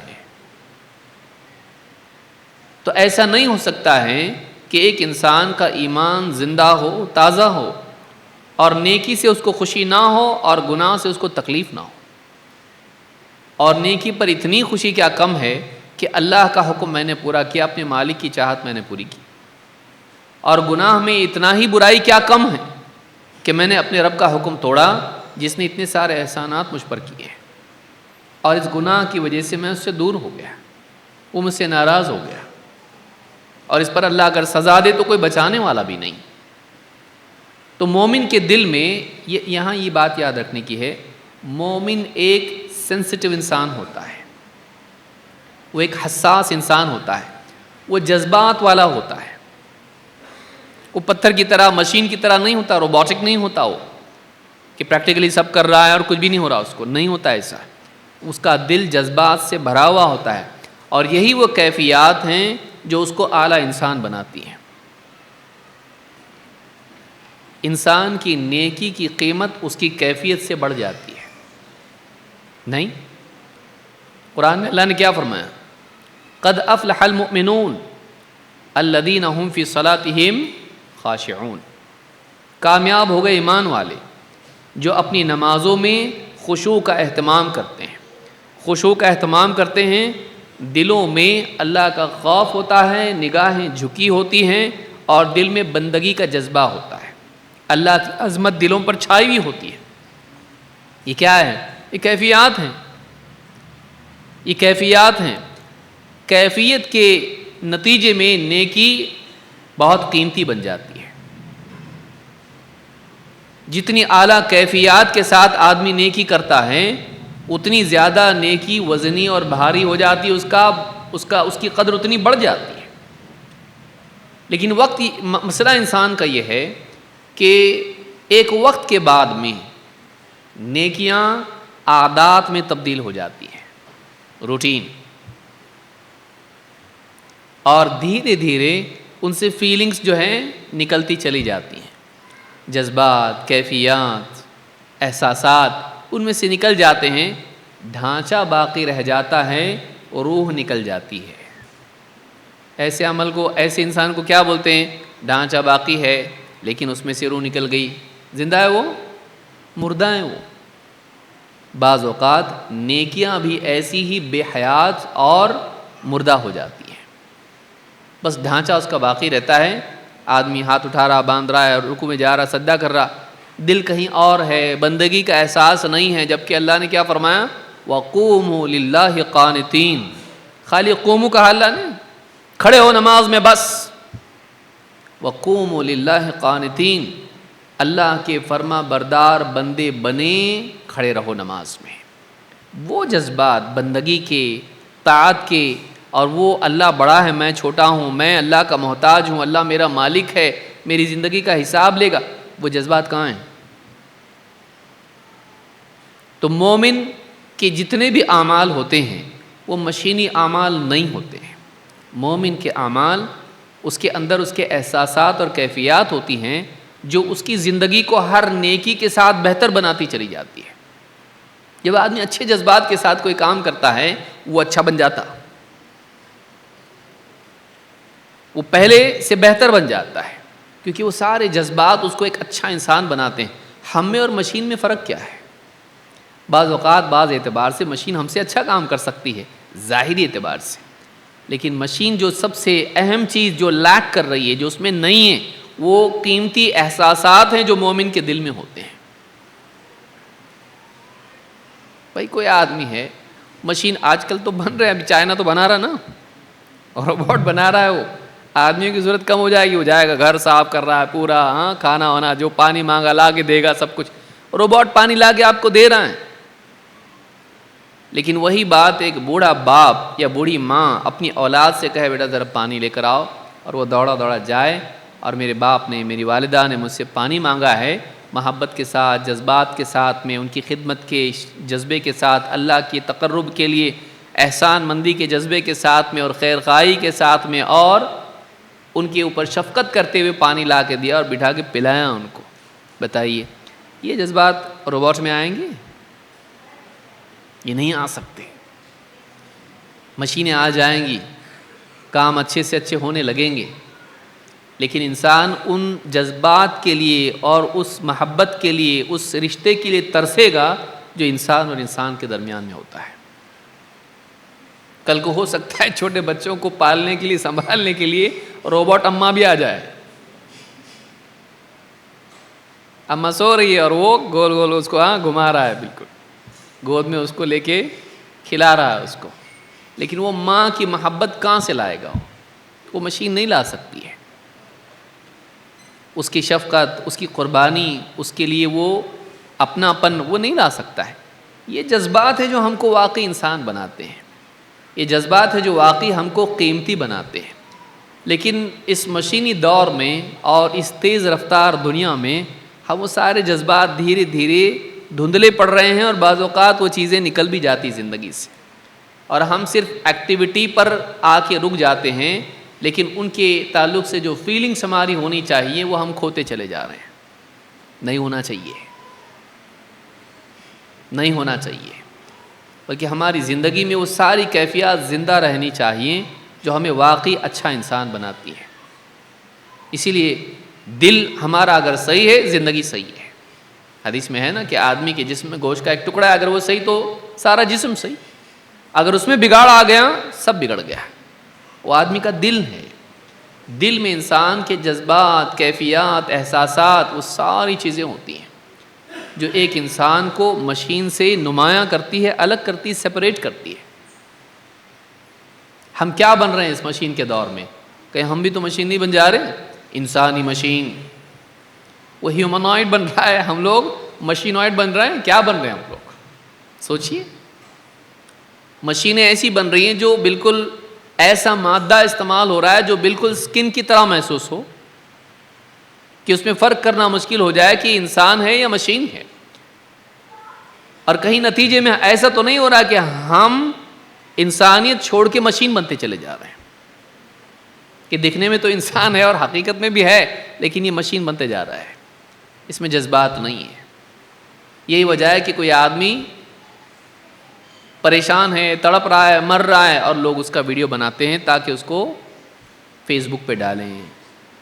اس کی مدد نہیں کرتے ہیں، اس کے کام نہیں آتے، اس کے ساتھ ہمدردی نہیں کرتے، اس کو ایک گلاس پانی نہیں پلاتے، لیکن اس کے لیے کیا کرتے ہیں؟ ویڈیو نکال کے اس کا وائرل ہونا چاہتے ہیں. یہ وائرس ہے جو انسان کو بگاڑ چکا ہے. شہرت طلبی انسان کو اس کے جذبات سے عاری کر رہی ہے. اور ہم ایک اعتبار سے سائیکوپیتھ بولنا بہت بڑی چیز ہو جائے گی کہ ہم بے حس ہوتے چلے جا رہے ہیں، کہ جس کے اندر لوگوں کے لیے کوئی جذبات نہ ہو، جس کے لیے ہمدردی اس کے دل میں نہیں ہو، ایمپتھی نہ ہو، سمپتی نہ ہو، جو بھی آپ اس کے لیے لفظ استعمال کریں، کمپیشن اس کے اندر نہ ہو، اس کے لیے شفقت اس کے دل میں نہ ہو. یہ چیز بہت ضروری ہے، یہ چیز بہت ضروری ہے. تو کہا کہ جب تجھے نیکی سے خوشی ہو اور گناہ سے تکلیف ہو تو مومن ہے. یا فرمایا کہ من سرتہ حسنتہ وساءتہ سیئتہ فہو مؤمن، جس کو اس کی نیکی سے خوشی ہو اور اس کی برائی سے، گناہ سے اس کو دکھ ہو، تکلیف ہو، وہ مومن ہے. امام الطبرانی نے اس کو روایت کیا ہے. اسی طرح سے مومن کے مزاج میں تابع داری ہوتی ہے، منمانی نہیں، وہ اللہ کے حکم کا تابع دار ہوتا ہے. اللہ نے بول دیا بس رکنا ہے، اللہ نے حکم دیا بس کرنا ہے. اور اللہ کا حکم چاہے قرآن میں ہو یا رسول اکرم صلی اللہ علیہ وسلم کے ذریعے سے ہو، رسول صلی اللہ علیہ وسلم اگر منع کر دیں تب بھی رک جاتا ہو. پھر یہ نہیں بولتا قرآن میں منع کدھر ہے، نہیں، ہمارے نبی نے منع کر دیا، رکنا ہے ہم کو. ہمارے نبی صلی اللہ علیہ وسلم کا حکم ہے، ہم کو کرنا ہے. وہ تابع دار ہوتا ہے. بلکہ اللہ اور اس کے رسول نے جس کے ماتحت اس کو کر دیا اس کا بھی تابع دار ہوتا ہے. جس ملک میں آدمی رہ رہا ہے، حاکم ہے، مسلمان حاکم ہے خاص طور سے، اب وہ شریعت کا کوئی حکم ہے، قرآن و سنت کے خلاف حکم نہیں ہے، حکم دے دیں مان کے چلتا ہے، اس کی تابع داری کرتا ہے. گھر میں اولاد ہے، ماں باپ کی فرما برداری کرتی ہے. سماج کا کوئی بڑا آدمی ہے، تجربہ کار ہے، ذمہ دار ہے، علماء ہیں، آدمی ان کی مان کے چلتا ہے، ان کی بات کا مان رکھتا ہے، ان کی بات سنتا ہے، ان کا فرما بردار ہوتا ہے. وہ آزاد بے لگام اونٹ اور گھوڑے کی طرح نہیں ہوتا ہے، وہ بتکے ہوئے جنگلی گدھے کی طرح نہیں ہوتا ہے کہ وہ کسی کا پابند نہ ہو، اپنی منمانی کرتا ہو. مومن ایسا نہیں ہوتا ہے. وہ اجتماعی زندگی میں سب کا لحاظ کر کے ماتحتی کے ساتھ اپنے جو بڑے ہوتے ہیں ان کی بات مان کے چلتا ہے. حتیٰ کہ گھر کے بڑے بھی اگر ہیں ان کی بات کا لحاظ کرتا ہے. اگر وہ فیصلہ دے دیں، اگر وہ قرآن و سنت کے خلاف نہ ہو، وہ فیصلہ دے دیں گھر کی ذمہ داریوں کے اعتبار سے، تو اس کو مان کے چلتا ہے. ٹھیک ہے کروں گا میں، ٹھیک ہے کروں گی میں. بڑوں کا لحاظ کرنے والا ہوتا ہے، اپنے سے اوپر والوں کی بات مان کے چلتا ہے. پھر جس اعتبار سے وہ اولو الامر ہوں اس اعتبار سے ان کی بات اس دائرے میں مانتا ہے. مومن کے مزاج میں ماتحتی ہوتی ہے، سبارڈینیشن، اس کے مزاج میں ماتحتی ہوتی ہے. وہ آزاد بے لگام نہیں ہوتا ہے. پھر بیوی ہے تو شوہر کے ماتحت ہوتی ہے. الرجال قوامون علی النساء، مرد عورتوں پر قوام ہے، تو پھر بیوی اس کے تابع ہوتی ہے، اس کا فیصلہ ہے چلو مان کے چلیں گے، الا یہ کہ وہ اللہ اور اس کے رسول کے فیصلے کے خلاف ہو. بے پردہ باہر نکلو بول رہا ہے تو نہیں مانے گی وہ. لیکن جب وہ حکم دے گا اس کو پورا کرتی ہے. تو اس اعتبار سے سماج کا ڈھانچہ بنتا ہے اور زندگی صحیح بنتی ہے. آپ بتائیے اگر آپ گاڑی چلا رہے ہیں اور چوک میں پہنچ گئے اور ٹریفک پولیس بول رہا آپ کو رکو، اور ان کو بول رہا جاؤ، بولے اس سے اچھی گاڑی تو میری ہے اور میں اس کی کیوں، میری خریدی ہوئی گاڑی ہے بھائی، رستہ ہاں اللہ کی دنیا ہے، ان کی مان کے چلیں گے کیا؟ ہم اپنے حساب سے چلیں گے. بتائیے وہ فائن لگے گا وہ تو بازو میں ہے، لیکن اس کی وجہ سے جو سماج میں اور اس راستے میں اور اس چوک میں جو گڑبڑ ہو جائے گی، کوئی بھی گھر کو جلدی نہیں پہنچے گا. جلدی پہنچنے کے چکر میں ہم لوگ لیٹ ہو جاتے ہیں جب ڈسپلن نہیں ہوتا ہے. اور جب انسان کسی ایک کی جو جانتا ہے اور ہم کو بتا رہا ایسا کرو ایسا مت کرو، نہیں سنتے، سب اپنے دل سے چلتے، تو آپ جا کے دیکھیے کسی بھی چوراہے پر جب کوئی کنٹرول کرنے والا نہیں ہوتا ہے، لوگ اس کی سنتے نہیں، تو گاڑیوں کا کیا معاملہ ہو جاتا ہے. ہر آدمی یہاں سے وہاں، رکشہ والا، گاڑی والا، بائک والا، کار والا، سب الجھ کے رہ جاتے ہیں اور کوئی بھی آگے نہیں نکل پاتا ہے. یہی حال زندگی میں ہوتا ہے جب لوگ منمانی کرتے ہیں. اپنے سے اوپر جو ہوتا ہے اس کی نہیں سنتے. سمجھدار رہنما سماج میں جس مرتبے کا بھی ہو، چاہے وہ گھر میں شوہر کی شکل میں ہو، ماں باپ کی شکل میں ہو، سیاسی لیڈر کی شکل میں ہو، حکمراں کی شکل میں ہو یا علماء کی شکل میں ہو، کسی بھی اعتبار سے انسان کو اپنے سے زیادہ جانکار، اپنے سے زیادہ اختیار رکھنے والے کی ماتحتی آنا چاہیے. اور یہ نہ ہو تو سماج خراب ہو جاتا ہے. جب اولاد ماں باپ کی نہیں مانتی، اس کو سمجھ میں نہیں آتا، اس کو لگتا اب میری مرضی. لیکن جب اس کی اولاد ہوتی ہے اور وہ اولاد اس کی نہیں مانتی، تب جا کے اس کو لگتا ہے کہ اولاد کی ماننا چاہیے نا اولاد نے. پھر اس کے دوست اس کو یاد دلاتے تو بھی تو ایسے ہی تھا، تو بھی تو بولتا تھا میری چاہت نہیں ہے کیا. آج تیری اولاد وہی بول رہی ہے، لیکن وہاں پہنچنے کے لیے 20-30 سال لگتے ہیں، اور وہاں پہنچنے کے بعد بات سمجھ میں آتی ہے کہ ماں باپ کا کیا مقام ہے. ماں باپ کا مقام معلوم کرنے کے لیے ماں باپ بعض اوقات بننا پڑتا ہے، لیکن یہ بہت ایکسپینسو انفارمیشن اور بہت ایکسپینسو ایکسپیرینس ہے یہ، کیونکہ ٹائم نکل چکا ہوتا ہے، پھر ریپیئرنگ کا ٹائم نہیں رہتا. یہ انسان کا مسئلہ ہے، بہت دیر سے سمجھ میں آتا اس کو. اسٹیشن جانے کے بعد جاگتا ہو، الگ سے ایک ٹکٹ نکالنا پڑتا واپس آنے کے لیے، اور بعض اوقات تو واپس آنے کا ٹکٹ نہیں مل پاتا اس کو. زندگی میں واپس ہم پاسٹ میں نہیں جا سکتے ہیں، اور ہماری کمیوں کو، ہماری غلطیوں کو ریپیئر نہیں کر سکتے. ہر چیز ریپیئر نہیں کر سکتے ہم. کچھ چیزیں ہو سکتی ہیں، لیکن کچھ چیزوں کا موقع نکل جانے کے بعد وہ ریپیئر نہیں ہوتا ریپیئر. تو یہ جو اللہ نے سماج میں ڈھانچہ بنایا ہے، اس کی رعایت ضروری ہے. ایک صفت مومن میں ہو، ماننے کی صفت ہو، بس سارا سامان صحیح ہو سکتا ہے. لیکن ماننے کا مزاج نہ ہونا یہ بڑی مصیبت ہے. ماننے کا مزاج ہو.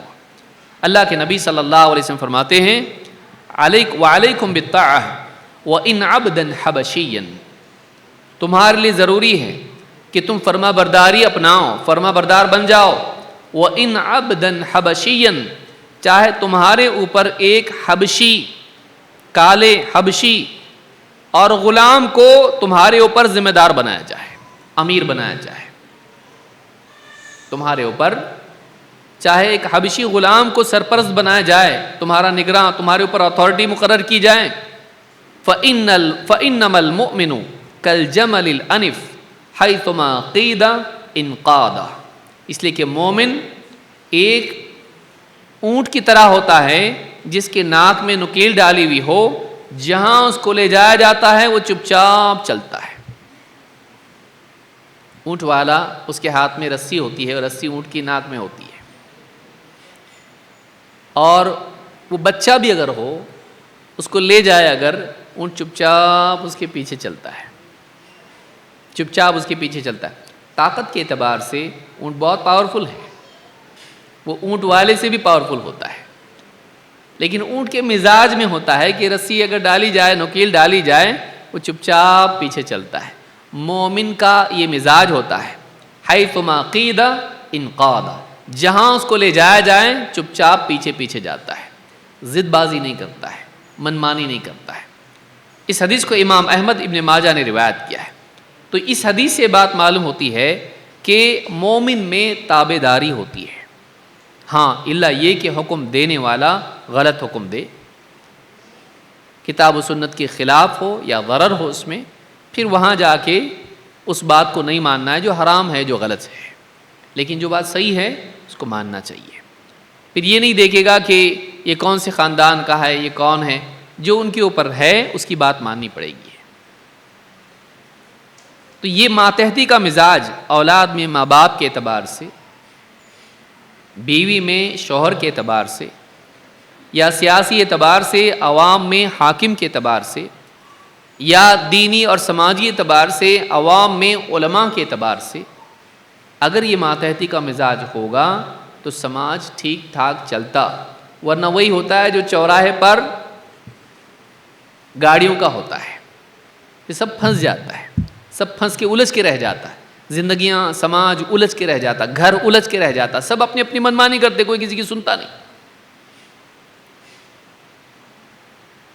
تو دنیا میں یا تو سمجھدار بننا یا سمجھدار کی سننا، دو میں سے ایک کام کرنا، یا تو خود سمجھدار بننا، نہیں تو سمجھدار کی، یاد رکھیں گے کہ نہیں، یہ آخری بات ہے، یا تو سمجھدار بننا یا پھر سمجھدار کی سننا، تیسرا نہیں بننا۔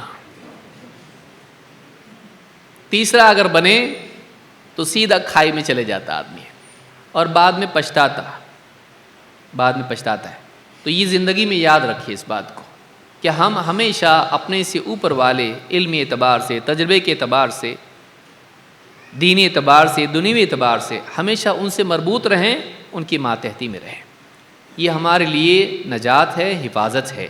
غلطیوں سے بچنے کے لیے بہت ضروری ہے، بعض غلطیوں کی بھرپائی نہیں ہو پاتی ہے، تو اس کے لیے بہت ضروری ہے کہ ہم اس کا لحاظ رکھیں۔ میں سمجھتا ہوں وقت ختم ہو گیا ہے، اور اس کا بھی ہم کو لحاظ رکھنا پڑے گا کہ وقت پہ ہم اپنا پروگرام ختم کریں۔ اللہ رب العالمین ہم سب کے آنے کو قبول فرمائیں، اور مزید بہت ساری باتیں تھیں، کسی اور درس میں ہم انشاءاللہ اور بھی صفات دیکھیں گے جو اللہ کے نبی صلی اللہ علیہ وسلم نے اہل ایمان کی صفات بیان کی ہیں۔ تو بہت ساری باتیں باقی ہیں، جتنا ہوا اس سے ڈبل اتنا زیادہ باقی ہے ابھی، پھر کبھی اس کو انشاءاللہ ہم مکمل کریں گے۔ اقول ھذا واستغفر اللہ لی ولکم۔